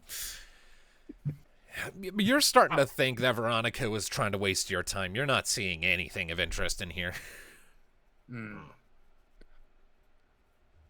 Thanks. I fell for oldest trick in book. I feel like cat with lost tongue. Alright, so I come back out and join the group then, and then see Tristan on the other side of the room just like, oh, he's got across the trap room already. You used magic halfway across. Ah, very clever indeed. Good job, Tristan. If you give me a minute, I can calculate the possible backtrack if you don't want to use a second spell. Oh, no, I'll just wait here, and when you're ready to cross, I'll just pull this lever and I'll just run like hell. What about the room over here? I mean, Yeah. that's There's a door over there. I didn't see that. Yep. Yeah, Yeah. this is the way you need to go. Presumably, Boron found that. The door here, at the northern end, is just a regular wooden door. You wouldn't need a fancy-ass key to get into that. Oh, okay. Donald, did you check that out before? I poked my head in, but it was really dark, and unlike the lion folk over there, I can't see in the dark. And regrettably, those torches are stuck to the wall, so I couldn't exactly take them in with me. I don't think there's anything important in there, but there might be. She does change around the rooms, so no guarantee. If you want to look, it's worth a shot, I suppose, but... I mean, Also- Tristan does have the lights that he can cast. Yeah, he can just spit out some globules.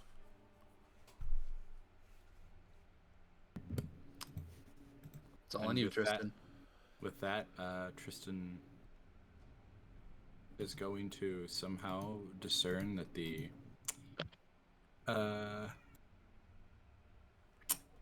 DM was saying spit them out and spit out some light. Yeah. All right. You decide to be funny and manifest your globules of light in your mouth and then just kind of let them drift out. And everyone else is like, ugh. But yes, you now have globules of light. You can see a bit.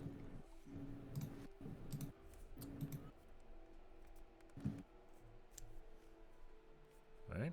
You going through the door? Excellent. Want some help over there?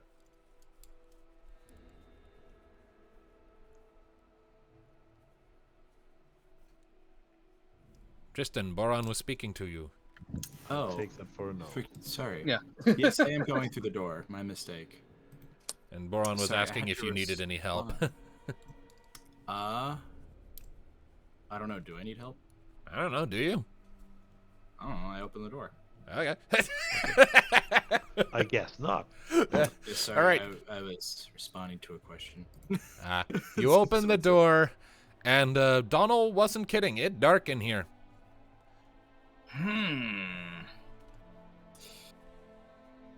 It looks, as you're poking your head in, to be like a kitchen pantry hybrid. You can see a series of stoves and ovens across the far wall off to the left-hand side, a series of counters with a cupboard space underneath, and a bunch of old, starting to decompose barrels and crates sort of hugging the right corner.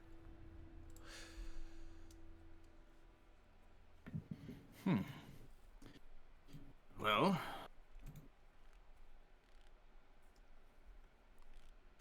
I'll just take a few steps here. Just take Right. a little look around. All right, 18 with your globules. As you cast those globules around to get a better look at the room, your attention is drawn to the skeletons back here.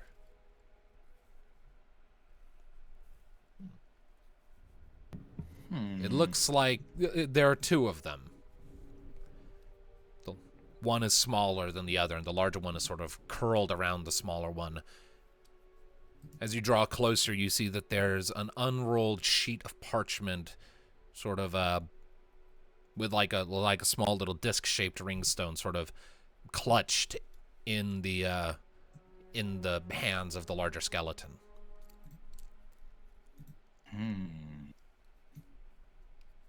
Think so. That's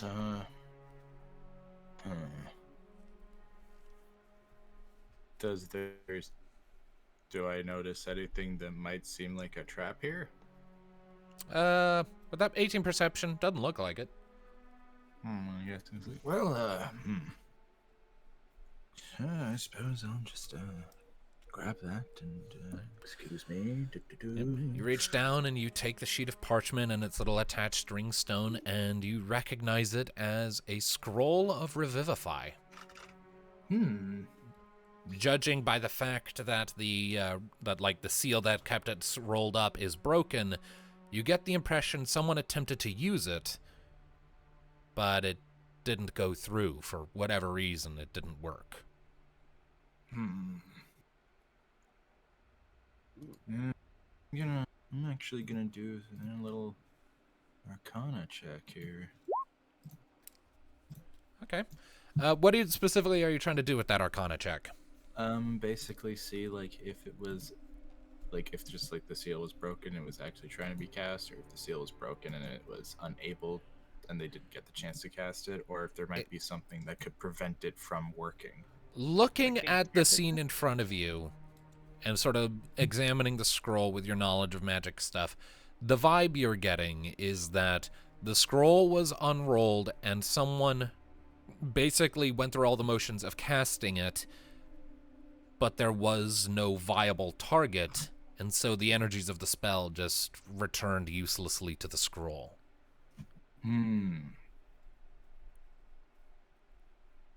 All right. And as I said, two skeletons. One is larger and it's sort of curled around the smaller one. Well, he's just gonna put that scroll in a pocket and go, well, I guess that's mine now. And then he's gonna take the reading stone and go, I guess this is also mine now. Huh? Yeah. And anything else of note in here? You can make another perception check if you want to make one more sweep. Okay. No, it does not look like I'm noticing anything. If there's anything else in here, you're not seeing it. Okay. Well, I'm just gonna leave then. All right, the rest of you kind of wait for a minute or two, and then Tristan comes back out. There's not really anything interesting in there. All right. Did you find anything of note? I found a note. Oh, what's it say? More writings from crazy lady? No, it's a revivify spell. Oh, That useful. sounds like something of note. I mean, I don't think he was supposed to be there. Whatever. We are still trapped though. Because, right, what wasn't the door to the bottom left locked, like he said, or something? Yeah, the door in the bottom left over here is a stone door with a round keyhole in the very center. And Tristan over there, after his misty step, found a sort of golden rod with a notch at the end that looks like it could fit it. Oh. Yeah. I missed that part. Yeah. Well then, time to do... Would my earlier perception of this area indicate... Oh wait, no, it was a 5. Probably would. No. So do you want me to... Can I roll again and see if this thing might look trapped? It would be investigation on this to see if you can spot any traps on the lever. It looks like a lever. I meant the hand. Oh, the hand? No, it doesn't. It just looks like a hand. Oh, okay. Oh, all right, sweet. Well, I'm just gonna. All right, he's just gonna take the thing out. All right, you grab the golden rod, lift it up. I mean, it's gold, so it's fucking heavy, but you got it. All right, and then how long is it? I'd say like maybe like a foot, maybe less. I'd say like about 8 inches. So not long enough to use to pull the lever for some extra time. No. Okay. All right. Well, how heavy is the lever? I mean, it's like a hand lever. You can just kind of like just grab it one hand and give it a crank. Drat. Wait, I need to... Can't be that bad. Did I?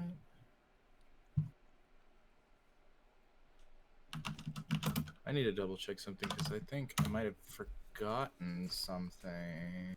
Oh no!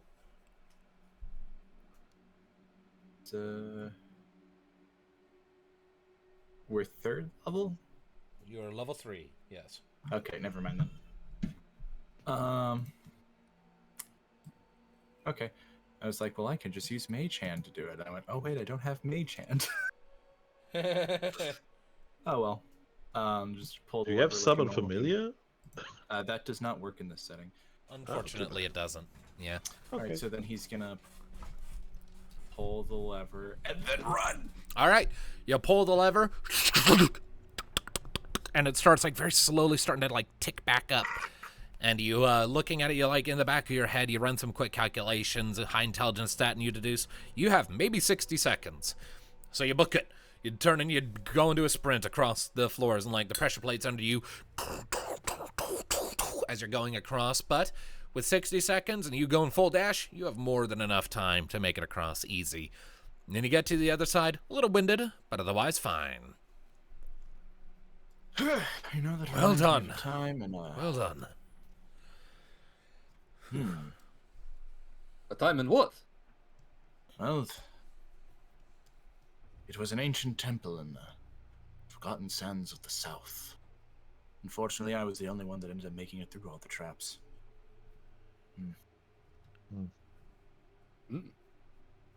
This is something that definitely happened, by the way. Just spinning some bullshit. You're a multi-talented man, Tristan. You can lick walls, and you can also run from traps. Good combination. Yes, all right. The and he's music's gonna getting hand more aggressive than I need it to be. He's gonna hand the rod to Ludviek and say, why don't I share a little bit in the glory of the dungeon, and you can go open the door. Yeah. Well then, was this also what you used to open the door last time, Donald? Yes, yes, that is the same key. The route to reach it was different, but it's the same key. Near as I can tell, the doors aren't so easily changed in how they work. It's just getting the things to open them that she tosses around, and the various obstacles on the way. Well then. Yeah, so she can change the rooms, but she can't change the entrances to them. Or not easily. Alright then. Near as I can tell, the traps are intended to be modular. Not so easy to do with the rest of it. Well then. Let us continue. Takes the rod and, lines it up how it should be or how it should match and tries to open the door. Yep, you slide the rod into the hole, and it just keeps Giggity. going. Yes, it keeps going, and it keeps going, and it keeps going until, like, it's, like, flush with the surface, say for, like, a tiny little inlet where one could, like, squiggle a fingernail in to, like, drag it out. And you sort of give it a final push with your thumb, and it clicks into place like a button. It's very satisfying. And the door slides open. There's like a little notch at the very top of the frame where the golden button is still visible, but the thick-ass door finishes sliding open, and you are greeted to the sight of a short-ish dark corridor with just the faintest hints of flickering torchlight revealing that there is a turn at the far end. Well, I know what I do. 23. You're not seeing any traps right now. Seems fine. Yeah, but it's only on this section, I assume. Alright, turn the corner and... All right, turning the corner. The corridor continues ahead for a short time, and you see more flickering torchlight. It looks like a T intersection where there's a turn to the right that heads north, but the corridor also continues on for a ways before another northward turn. Alright, then I guess, And with that 23 perception you have, stop right where you are. Yes. Because, like, your 23 perception kind of lets you catch it as you're moving forward. You sort of glance down and come to a stop, and you actually kind of hear Donald calling out, "Wait, no, hold on a sec!" And you stop just before you would have stepped on a large pressure pad that encompasses that entire area of the intersection there. I will go ahead and just... all 6 of those tiles, then? where that red outline is. Because I take notes from Baldur's Gate for traps. See, now I'm imagining the old sound effect. Something. So, yeah. Does it look like something I could disarm? Maybe. It's bigger than all the other traps you've dealt with so far. but you could feasibly disarm it. You kind of have a line to the north, a line of sight to the north. As you're sort of pondering the trap, you sort of lean over a little bit, look north down that corridor, and you see a few old dried blood splatters on the floor and a trio of iron grates leading into the darkness beyond. And you can just see eyes catching the light, reflected back at you. Thanks for the warning there, Donald. Yes. Nice. Eyes like, something is staring at you from that darkness. Alright. This looks tricky. Tuki, you think you can disarm it? I can attempt to do so, but if this is another cage trap where it'll let out whatever's in there, could end up bad. Yeah, the wild beasts kept in that room up there. If that trap goes off, they'll be set loose. I had to book it. I barely survived. What beasts were they when you saw them? A handful of wolves. Wolves, eh? Starving beasts. Might have also been rabbit, I couldn't tell. I didn't exactly make it a habit to look over my shoulder when they started barking and sprinting for my meat. Well, she has had an obsession with diseases, so best not to rule it out. I mean, if her objective is to inflict suffering, then diseases are a fantastic way to do it. Well, she made a foolish decision of trying to inflict them on me. That is not so easily taken. So do you want me to try, or should we just jump over? Could try. I have idea. Can I try athletically, just like slinking around the wall down, like putting my furthest foot before touching, and then just trying to shimmy around that corner? Sure, I'll allow it. It's kind of tricky, but you're a big guy. You got a long stride. I'll allow it. It would be a lot harder for someone like Boron.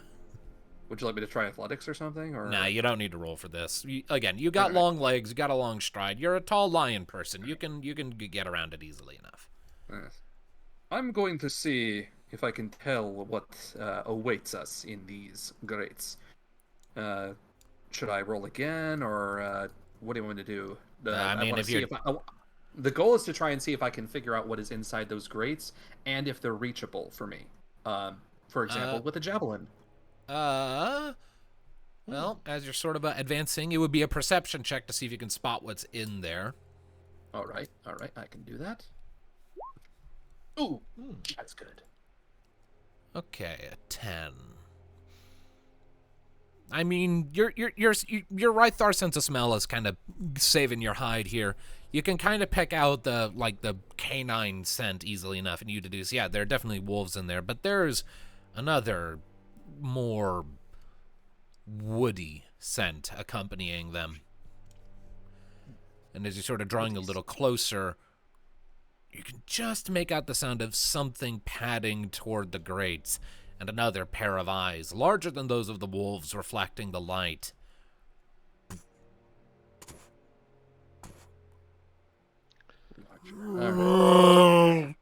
As you see, barely illuminated by the light of the torches in the corridor, the face of a mangy brown bear, sort of pressing up against the bars.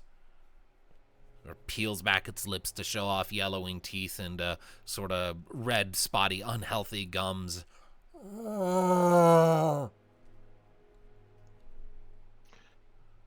Jeez. So, wolves and a bear. And I'm amazed they're actually not killing each other. Oh. Well then. Alright, that's enough of my turn. What are you guys doing? I was actually going to ask, Ludviek, is there anything in that room with them besides just the animals? She seems to like to put things with the dangerous things. I could only see wolves and bear, and the glare of the light not exactly helping me here. Yes, if we had hit that pressure plate, it would not be a pretty fight. But I can show you a little bit of what's in there, just a bit. Oh, looks like they're two separate rooms, so they're divided. Right. Oh no. Okay.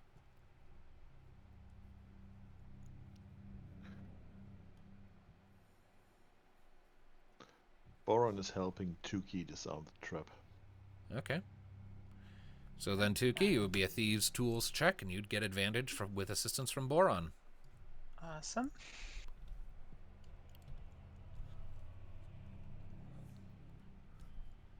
I have it set to query, so that's why the delay. 22. Woohoo! Nice. That was a pretty high DC on that too. That was like a DC 18 to disarm that successfully without accidentally setting it off. So you spend a little bit of time going over it, and eventually you find like a little it's kind of like the same. It's like the hammer on a revolver almost that connects the pressure plate to a mechanism in the wall that presumably is connected to whatever raises or lowers the bars. And with some careful application of your thieves' tools, you're able to lock the mechanism in place and then disconnect it. So you can step on this pressure plate now. The pressure plate will still, recede into the floor, but the device, the mechanism that releases the hounds, so to speak, will not function. Good. There we go. All right. So Great work.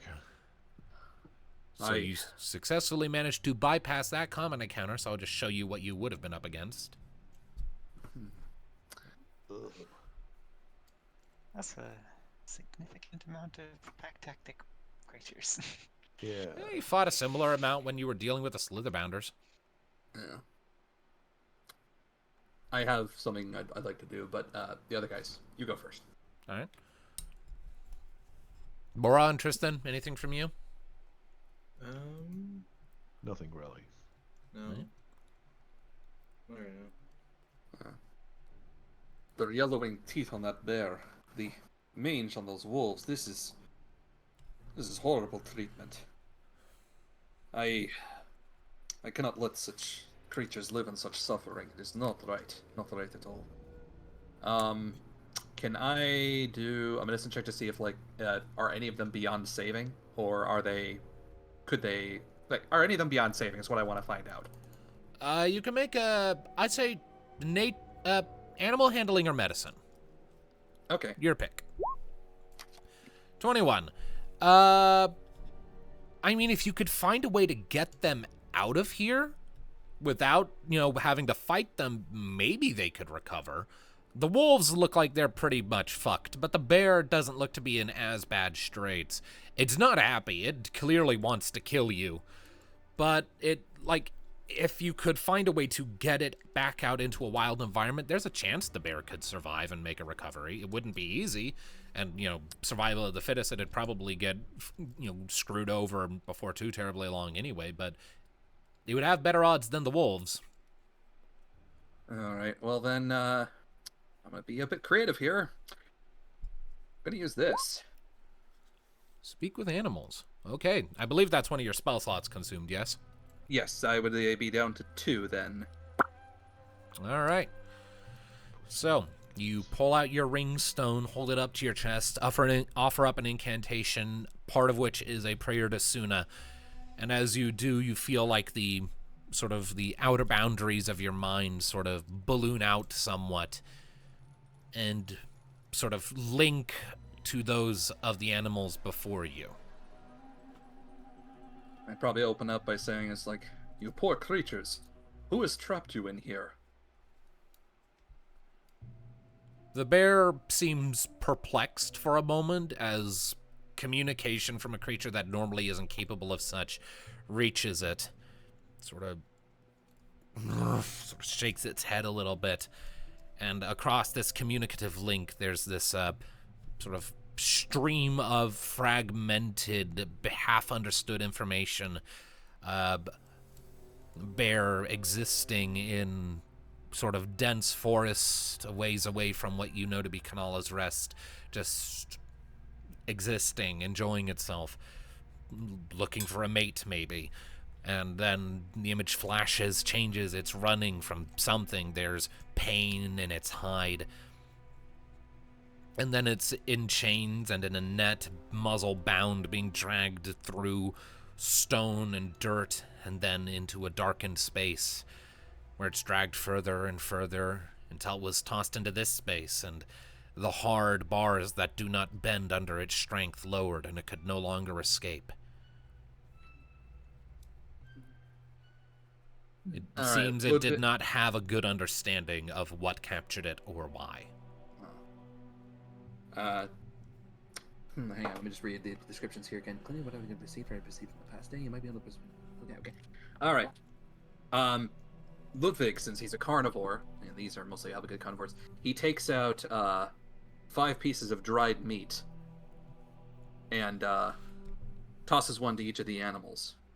Basically, right. You toss one to the brown. Yep. You toss one to the bear first, and he happily starts scarfing it down. The wolves start arguing with each other the second there's meat in the cages. They start like barking and snapping, sort of tugging of war over the meat. To which then, I guess I could roll. I'd like to just say, silence. There's plenty for all of you. Would you like to do charisma or something? Persuasion check. Persuasion. Okay.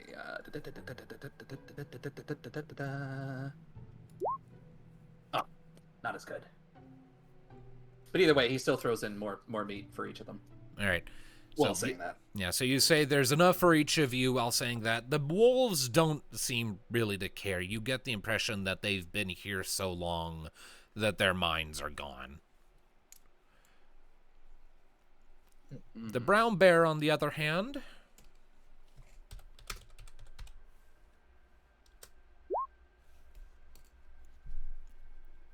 The brown bear seems skeptical of you. After all, you are one of the 2-legged things that brought it here. You walk on your hind legs, you carry the clothes and the strange weapons that the bear identifies as being its captors. But your words have at least earned its attention. All right. He's like, turns back to his allies. I have idea, but I'd like your opinion on it before I try. Yeah, he's not speaking to the animals, so I'm not sure if they can still understand him while he's doing this, or... If I'll say that you can kind of selectively roll with it. Okay. I was thinking, these animals, they most the wolves, I'm not sure if I can actually get them to be docile, or, even passive. The bear, however, I might be able to convince. Mostly I'm thinking we try to let them out. If I can convince the bear to stay back, we just have to deal with the wolves. And maybe bear might be able to help us on our way out. Plus, also, I cannot leave creatures like this in such disarray and disgust and death. It's just an anathema to me. It's unnatural. If you think we have to deal with the wolves, then maybe the bear can eat them. And if we get out, the bear can just follow our scent out.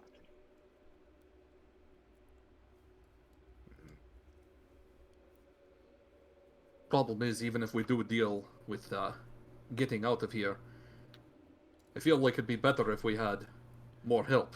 And, well, a bear wouldn't be too bad of a help. I'm skeptical. I've worked with many wild creatures before. I'm confident I could get it to help us. Okay. My suggestion of dealing with the wolves and letting it eat them is more so that it has something to eat besides us, and that might earn more trust. Alright. Well, Boron, would you join here next to me? I may need your assistance. And, Tristain? Yes. Is that trap able to be set off even though it's disabled? Tuki can answer this. It would require a manual triggering of the mechanism that it was hooked into, but yeah, it can be activated manually. It just would require a bit of finesse. Alright. Tuki, could you get ready to set off that trap on a signal? If everybody else is okay with it, sure. We could I'm probably just going lift to- the gates. Hang out back here. Donald is going to go hide somewhere. Because he doesn't want to be involved in I feel this. like I don't have a choice. All right, so it seems like the communication, if I'm reading this right, is direct. So it's not like all the beasts can hear me. It's I have to direct it directly to them. So then I guess I'll just say directly to the bear, would you like to get back to the forest? I believe I can help you do so, if you can trust me. Make another persuasion check. You have fed the bear, so I'll give you advantage. All right, well, here we go. Oh wait, that's perception. Oops. That's not quite correct. Yeah. I'll let you keep the roll you had for the perception and just shave one off because your persuasion bonus is less by 1. So that will be a total of 20. All right. So I will roll something here. Cross my fingers.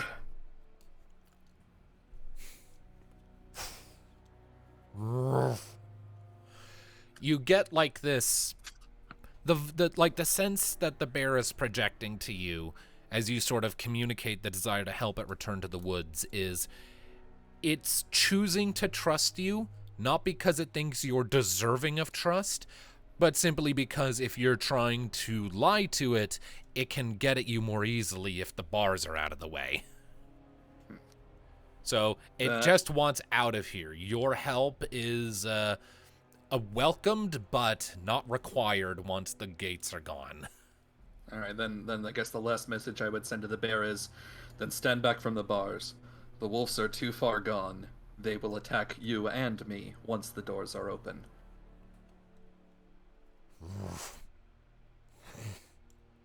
The bear sort of casts its eyes back and forth for a second.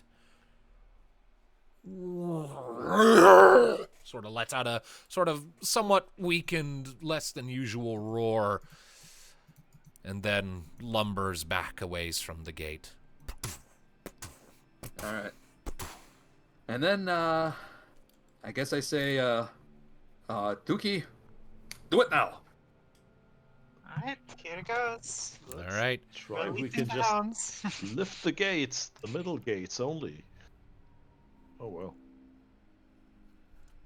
I think they're all connected, but I'm not sure.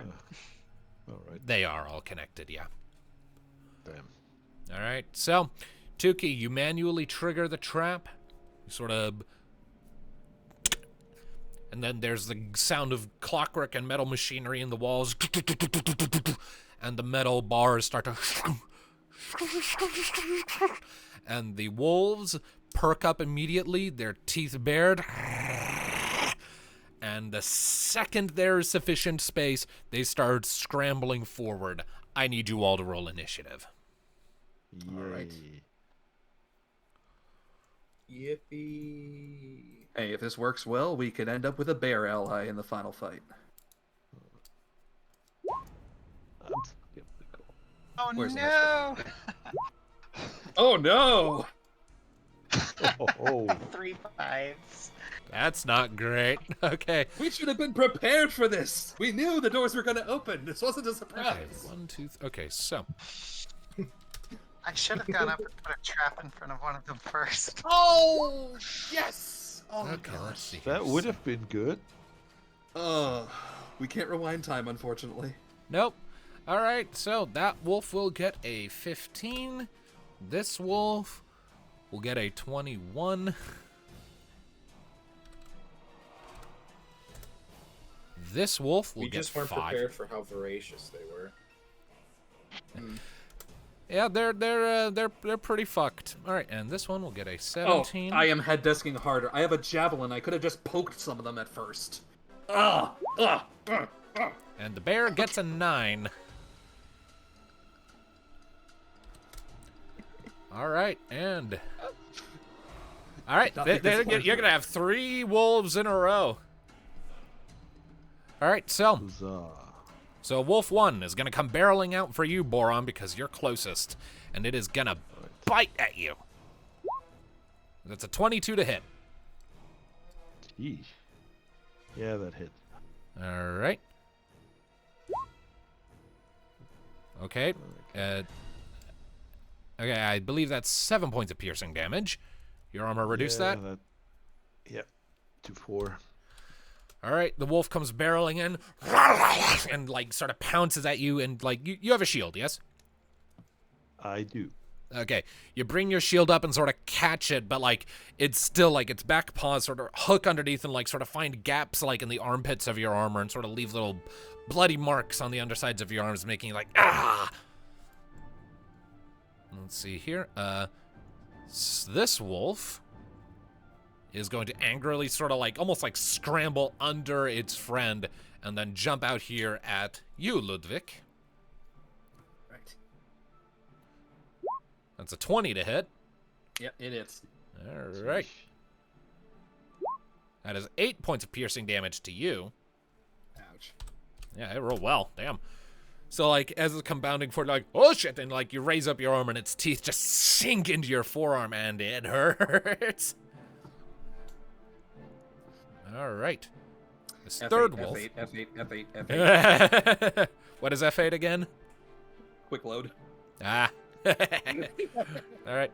And this wolf is going to come out here, and since it sees that you're the one who's actually getting blood drawn, it's going to come after you, Ludviek. And because of pack tactics, it gets advantage on its attack. So that's going to be a 22 to hit. Yeesh. Getting torn to shreds here. Damn, your compassionate heart. That's 10 damage to you, Ludviek. Holy crap. Yeah, no, wolf's not happy. All right, so that one, like, goes after, like, your thigh. Its teeth sink in as you're busy trying to fend off its friend, and you're like, oh, shit. All right, Boron, it's to you, friend. Yeah, who would have guessed? You got a good heart, Ludviek, but it might be hurting you here. That's not all that's hurting.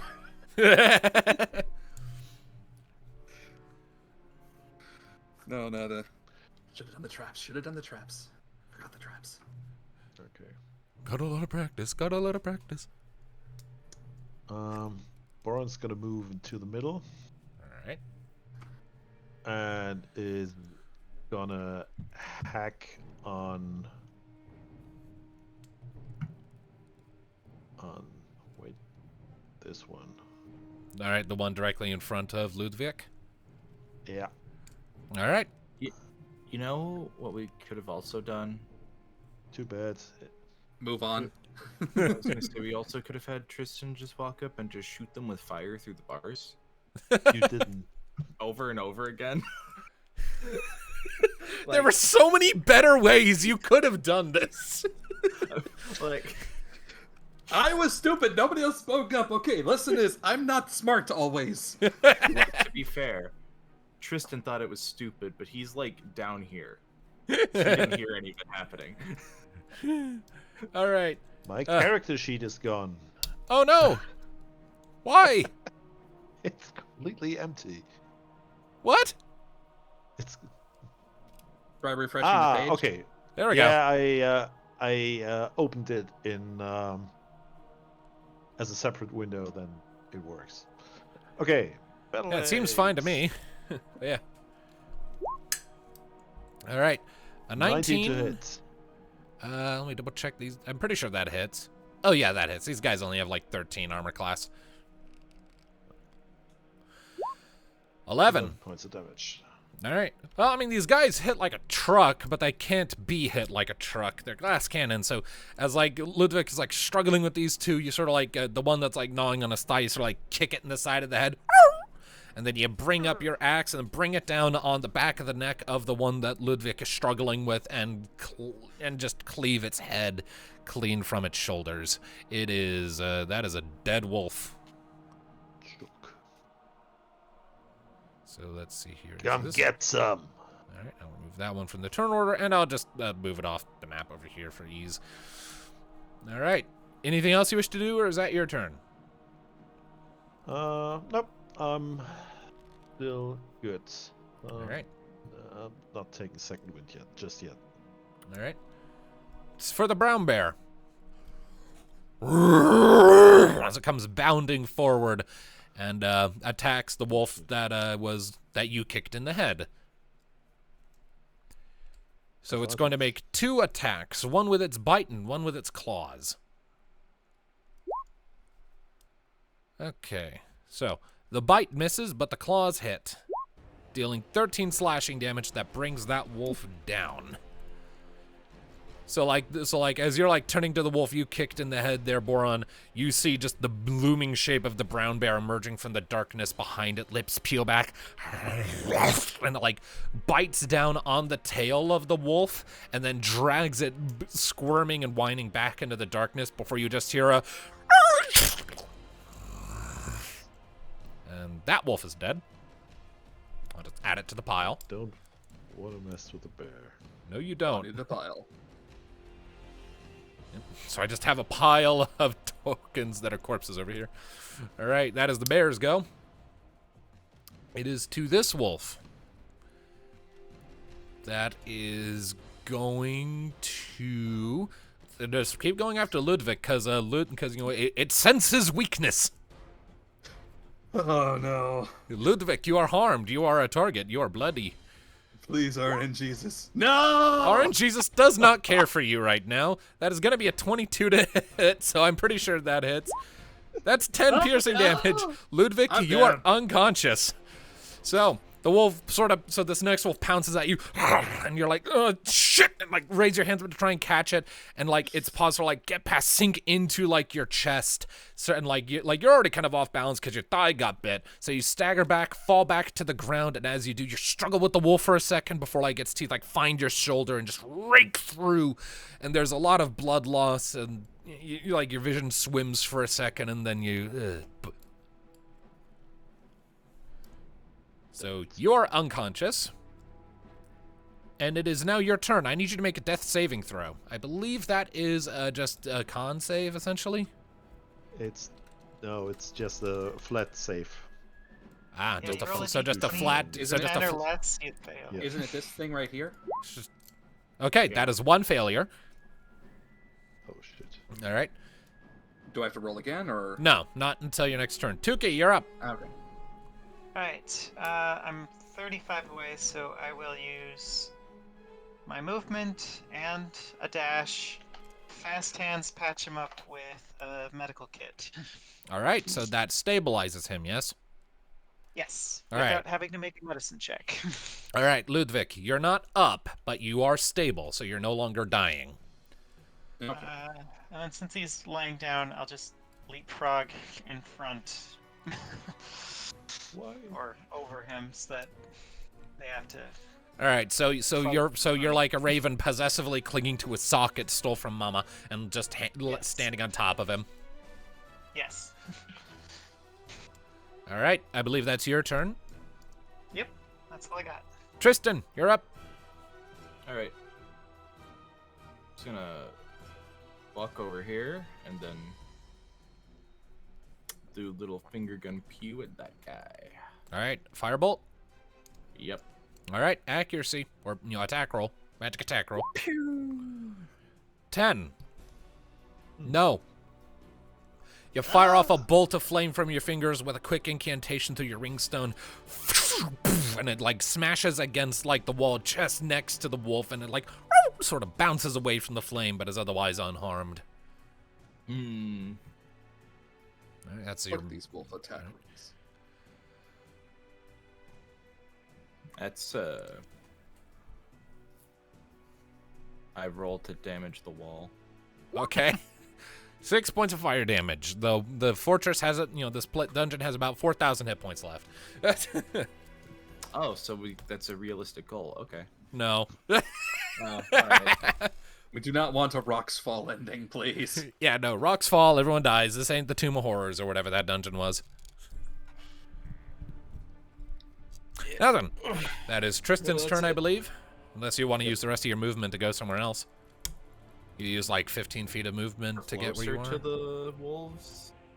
Yeah, you can move. You can move like another 3 squares. But no, I'm saying I would not want to move closer to the wolves. Okay. You're just holding position then. Yeah. All right. Top of the round. New wolf, or first wolf. It can't exactly get to Ludviek right now because Ludviek is down, so it's just going to keep up its attack on Boron. I think because there's another wolf over there currently, Yes. so it does get its pack tactics advantage. It does. Okay, 17 to hit. No way. All right, it comes bounding at you, right into a shield bash from you that sends it back with another whine. It's going to determine that you are made of iron, and so probably not a good meal. Yeah. So it's going to turn its eyes south and see squishy-looking Tristan and decide, meat. And it's going to risk the opportunity attack it's going to trigger from you by trying to move past you to go after Tristan. Okay. Right, you- Sounds like an idea. Opportunity attack. There. Yes. 14. Yeah, no, that'll hit. That's one more than its armor class. 11. All right. And All right. So, as this wolf tries to dart past you to go after Tristan, you see what it's doing, and, like, you stomp your foot down and catch its tail, sort of pinning it in place. And as it's, like, scrambling to try and get out, you sort of turn and, like, backhand your axe into the side of its head and make one side of its mouth much, much, much longer and give it an unnaturally lopsided smile before it crumples in a heap on the floor. MVP. All right. And that brings it to your turn, Boron. oh, nice. I'm gonna attack the last remaining wolf. All right. Roll it. Oh, yeah, no, 18. 18 hits. And 11. another 11 to damage. Okay, Boron's just cleaning house. So, Boron, as you see this last wolf trying to, like, lunge at Tuki after you did your backhand, you bring your axe back up in, like, an upward swing that crunches into the underside of the wolf's jaw, sort of severing its lower jaw from its face, and your blade then crunches up through the bottom side of its upper jaw and into its brain, sort of sending it into a spiraling backflip with a very artistic spiral of blood flying out of its brutalized face before it crashes back to the ground somewhere back here in the darkness. Dead as a doornail. Very good. Someone's got to get, picture of Boron as the Giga Chat. Dun, dun, dun, Dun, dun, dun. dun, dun, dun, dun, dun, dun, dun, dun, dun. Yep. All right. Or a better one is just like, all right, we're gonna take on these wolves, and they open the doors. Like, wait, why don't we just shoot through the doors? Oh, just like cartoon dog pile. All right. So, Gonna gesture to the bear. I'm watching you. I can't gesture at all. I'm unconscious. I believe you come back to 1 HP after combat, yes? Yes. Yeah, so- So Yeah, so we'll flavor it as like everyone sort of gives you a little bit of a shake there, Ludviek, and you come back to consciousness after a moment at 1 hit point. You are in a lot of pain, and in the back of your head, you're thinking, there were much smarter ways of doing that. Yeah, I immediately. Has more than 10 minutes passed? Do you think, or Since when? since the start of combat? I don't know how long each turn is. Each turn is 6 6 seconds. Oh, okay. So it Well, has then, not been 10 minutes. But if you're talking about like casting Speak with Animals again, you would have lost concentration on that when you got hit and hurt and right, fell it's down. concentration. Yeah, so you will need to cast it again if you Okay, want to well, keep then, talking no, to the bear. No, he just looks to the bear and just nods, just like a affirmation nod. And then he downs the last potion of healing he has in his inventory. All right, 2d4 plus 2. Roll it. Uh, Pray that you roll well. roll I mean, we do 2, have the old one, 4. Tristan. What? There's also We- you have another one in Tristan's inventory too, the one you found back in like the spore room. Oh, right. Tristan Well, has it. yeah, Tristan has it. I'm just using the one on me. Ludviek, I have a question for All right, you. that is 7, so you're up to 8. All right. Yes, Tristan. What is your question? Are you determined to make your bleeding heart personality an actually physically bleeding heart? It wouldn't be much of a follower of Suna if I let such creatures be in such suffering. It's anathema to the way of life itself. Ludwig, I would like to ask you another question. Mm-hmm. We just brutally killed them all. Anyway, like, what is your definition here? Was this morally good? To end their suffering, yes. To end their suffering, yes. However, you are correct. Probably could have ended their suffering without taking undue risk at the same time. Do not always, wasn't always exactly thinking everything through. Yeah. So I will go ahead and say, just for clarity, that within like the tenets of being a follower of Suna, it's generally considered among most of Suna's followers that putting an animal out of its misery if it's suffering is kind of a gray area. Because by nature, most Sunan worshippers are inherent pacifists. Like a paladin or a warrior of Suna is exceptionally rare. So for most followers of Suna, any kind of violence is pretty much off the table entirely, and those who do allow themselves violent activities, such as yourself, sit in sort of a gray area where like everyone recognizes the necessity. That doesn't mean they like it.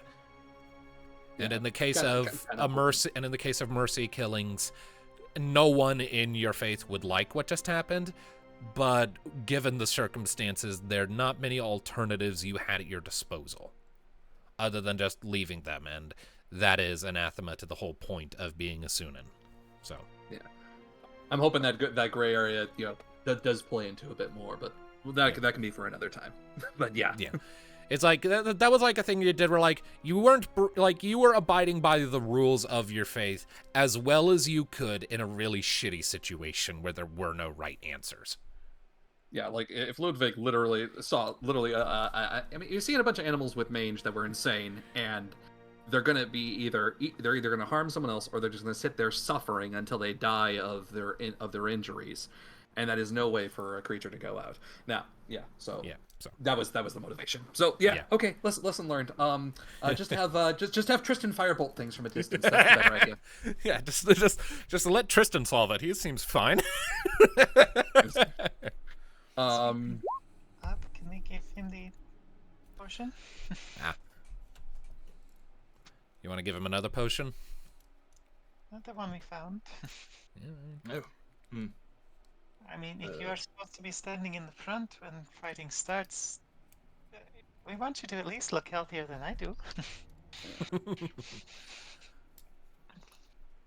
I would most appreciate it, Tristan. Yes, let me just blindly reach in here for one of two nearly identical vials. Anyway, here, have a flask of acid.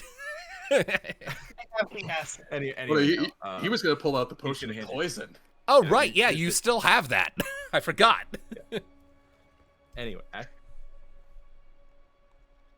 hang on, I'm going to grab one of these two identical looking things. I'm going to roll medicine to make sure...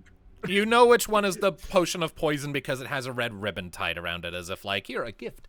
Oh, you can't can't miss that one. Anyway, here's the one without the red ribbon. All right, another 2d4 plus 2. All right. Ooh, max. So you get a total of 10 hit points back. You're up to 18. Good.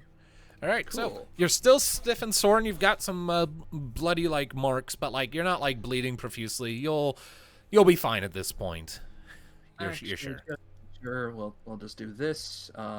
Just to. Damn it! How do I? I'm gonna do 5 points of lay on hands. Oh, okay. Bringing my pool down to 5. Okay. Just get the tank back up to being somewhat tanky. Boron's more a tank than you, really. Well, at this point, yes, I'm just a meat shield. How about you, toy? Yeah. I'm a lion chew toy. All right, I'm gonna just.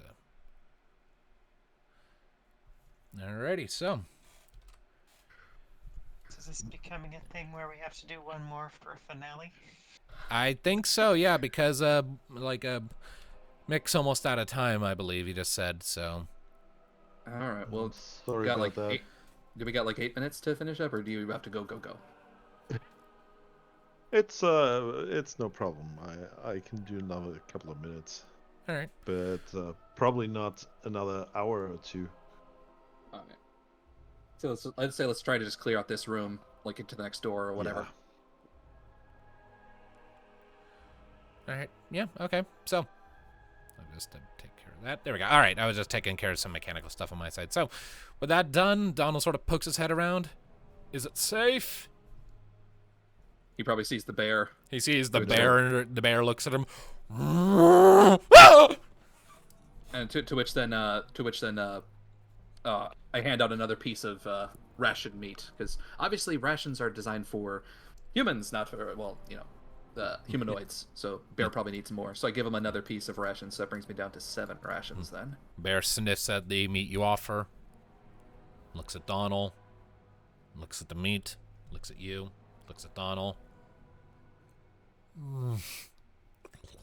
And takes the offered meat, determining that it's better to not piss you off when it's seen how well your group can fight, just for the sake of eating Donald. It's like, that's more meat on that guy, but I'm tired, so fuck it. All right, so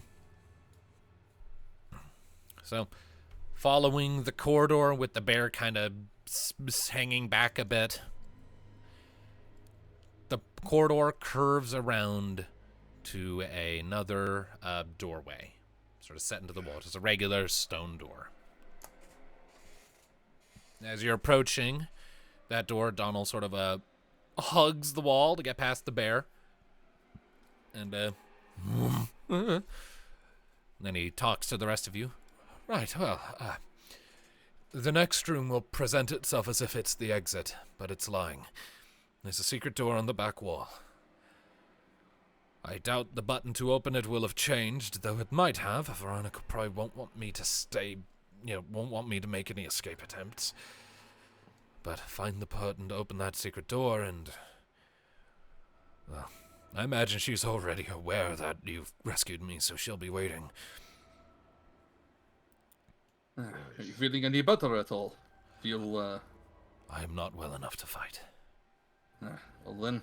He has 4 hit points. Okay. To which end, just stay out of sight then, if you can. I'll stay back in the first room. In the room we're about to enter. Alright, so... So, make your way up to the door. You push it open.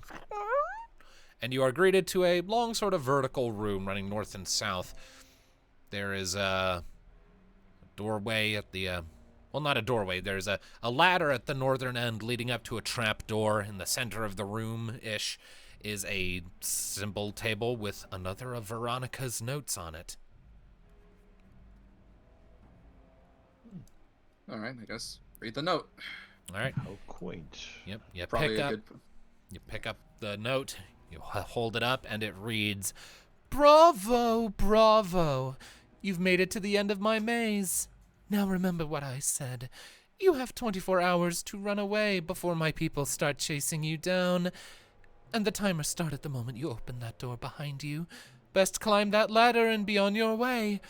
The game is over, but the hunt is just beginning." So I will show that to everyone if you want to read it. Also, just gonna go ahead and say, I forgot to say it earlier, but Tuki, Sepia, well fucking done figuring out the route through the chamber there with the pressure plates. You got it in 1. Thank you. Yeah, like was you figured pretty that shit out. Also, where the hell did you go? I think I'm there you under are. Tristan. You're under Tristan. Okay. But yeah, no, you got it in 1. I can just straight up actually just show you the route. I have it marked on the map as a red line over here. nice. You got it in 1. Very, very well done. The hard part was going to be figuring out where to start. For me, it was the fact that she said the North Torch. And Don't then burn your shoulder. Yeah, that was the clue. And you got it in 1. Yeah. Very, very well done. If this system had destiny points, you'd get a few for figuring that out so handily. Thank you. Yeah. It does. You get inspiration.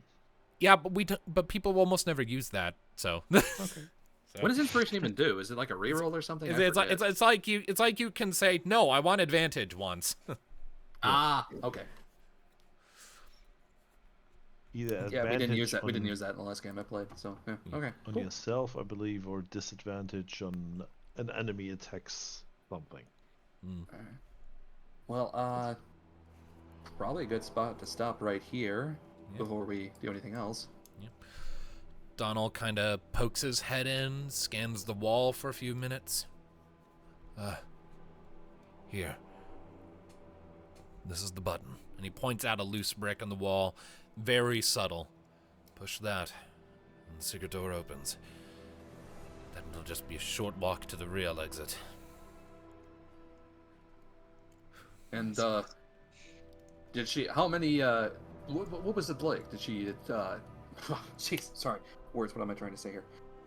You said you were attacked by multiple men. Was it a very large room? Was it how many men last time? It was like a circular room with more circles cut out of it.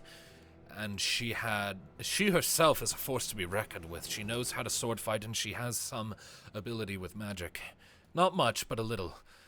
And she had 2 soldiers, each of which had a dog with them. Alright. So in gameplay terms, 2 guards, 2 wolves renamed to guard dogs, and then Veronica herself. Though what she's capable of, you don't know.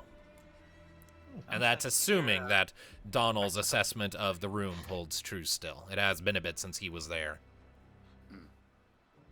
Right. I'm feeling up for it. Well, I'm as well. I don't want to be a chew toy again. Let's see.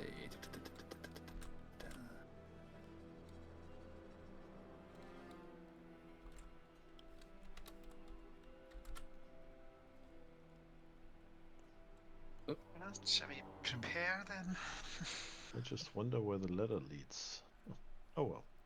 I mean, you can investigate the ladder if you want. Nah. Yeah, sure, whatever. I'll investigate the dang thing. All right. We'll have the last major thing beforehand. Yep. To All right, see you- what the big deal is with this ladder. All Let's right, you see. head up to the Perception or ladder. investigation? Yep, you head over to the ladder. You look up at the trapdoor. Donald calls over to you. If you want to check that out, you can. Just be ready to swing to the left. The second you Swing open to that the left. trapdoor, it's going to drop something on you. How high up is the trapdoor? It's like, I'd say like about 10 feet. The ladder's like 10 feet. And I'm 7 feet and I have a javelin. I'm gonna try and poke the latch open. All right. Get around one of the hoops and pull it down. Yep. You use a javelin, reach it up, push the trapdoor. You sort of, pull it open. You get it on the latch. You pull, and as you pull, a big burlap sack falls. You can make a dex saving throw for me if you like. It won't be terribly hard because you were warned. All right. 14? Yeah, you're fine. You step aside, the sack hits the floor, and just a flurry of little baby spiders just start scattering out of it across the floor. And you also see, tied to the rope that held the burlap sack closed until it fell, one last note. Who would have guessed? All right. And what does the note say? All right, picking it up, it reads, "Ha! Did you really think I would be so idiotic as to let you have a chance at escape? You know who I am now. There's no way you don't. And if anyone in a position of power were to get word of my activities down here, well, I'd be done for. I'm good, but I have my limits. So that I'm afraid to say that this is where our little journey comes to an end. I do hope you were entertaining to me. I did have to write all of these notes well in advance. So please, go on. Curse my name, scream and rage, and pound your chest. Do it. Do it for me. Please me unto your dying breath."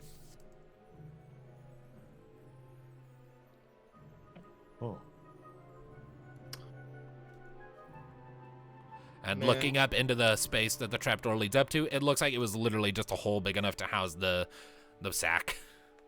There's nowhere to go there. Well, curiosity has satisfied this cat, and he now wants to bring, he cracks his knuckles, it back. Alright. And on that note, we'll finish it next time. Hopefully. Yeah, Hopefully. no, you're pretty much like you're like damn near at the end. You've only got like the final boss left to go. Yippee! So yeah. So yeah, there we go. That is that's part 3 of Under Kenalla's Rest. And next week, we will wrap this little dungeon crawl up. What was supposed to be a 1-shot turned into a 4-shot, but I am not complaining.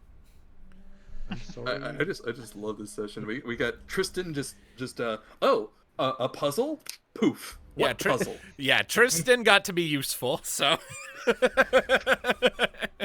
he's kind of been like the verbal punching bag for most of this. I feel like he's been like the butt monkey of the group, but here he was really useful.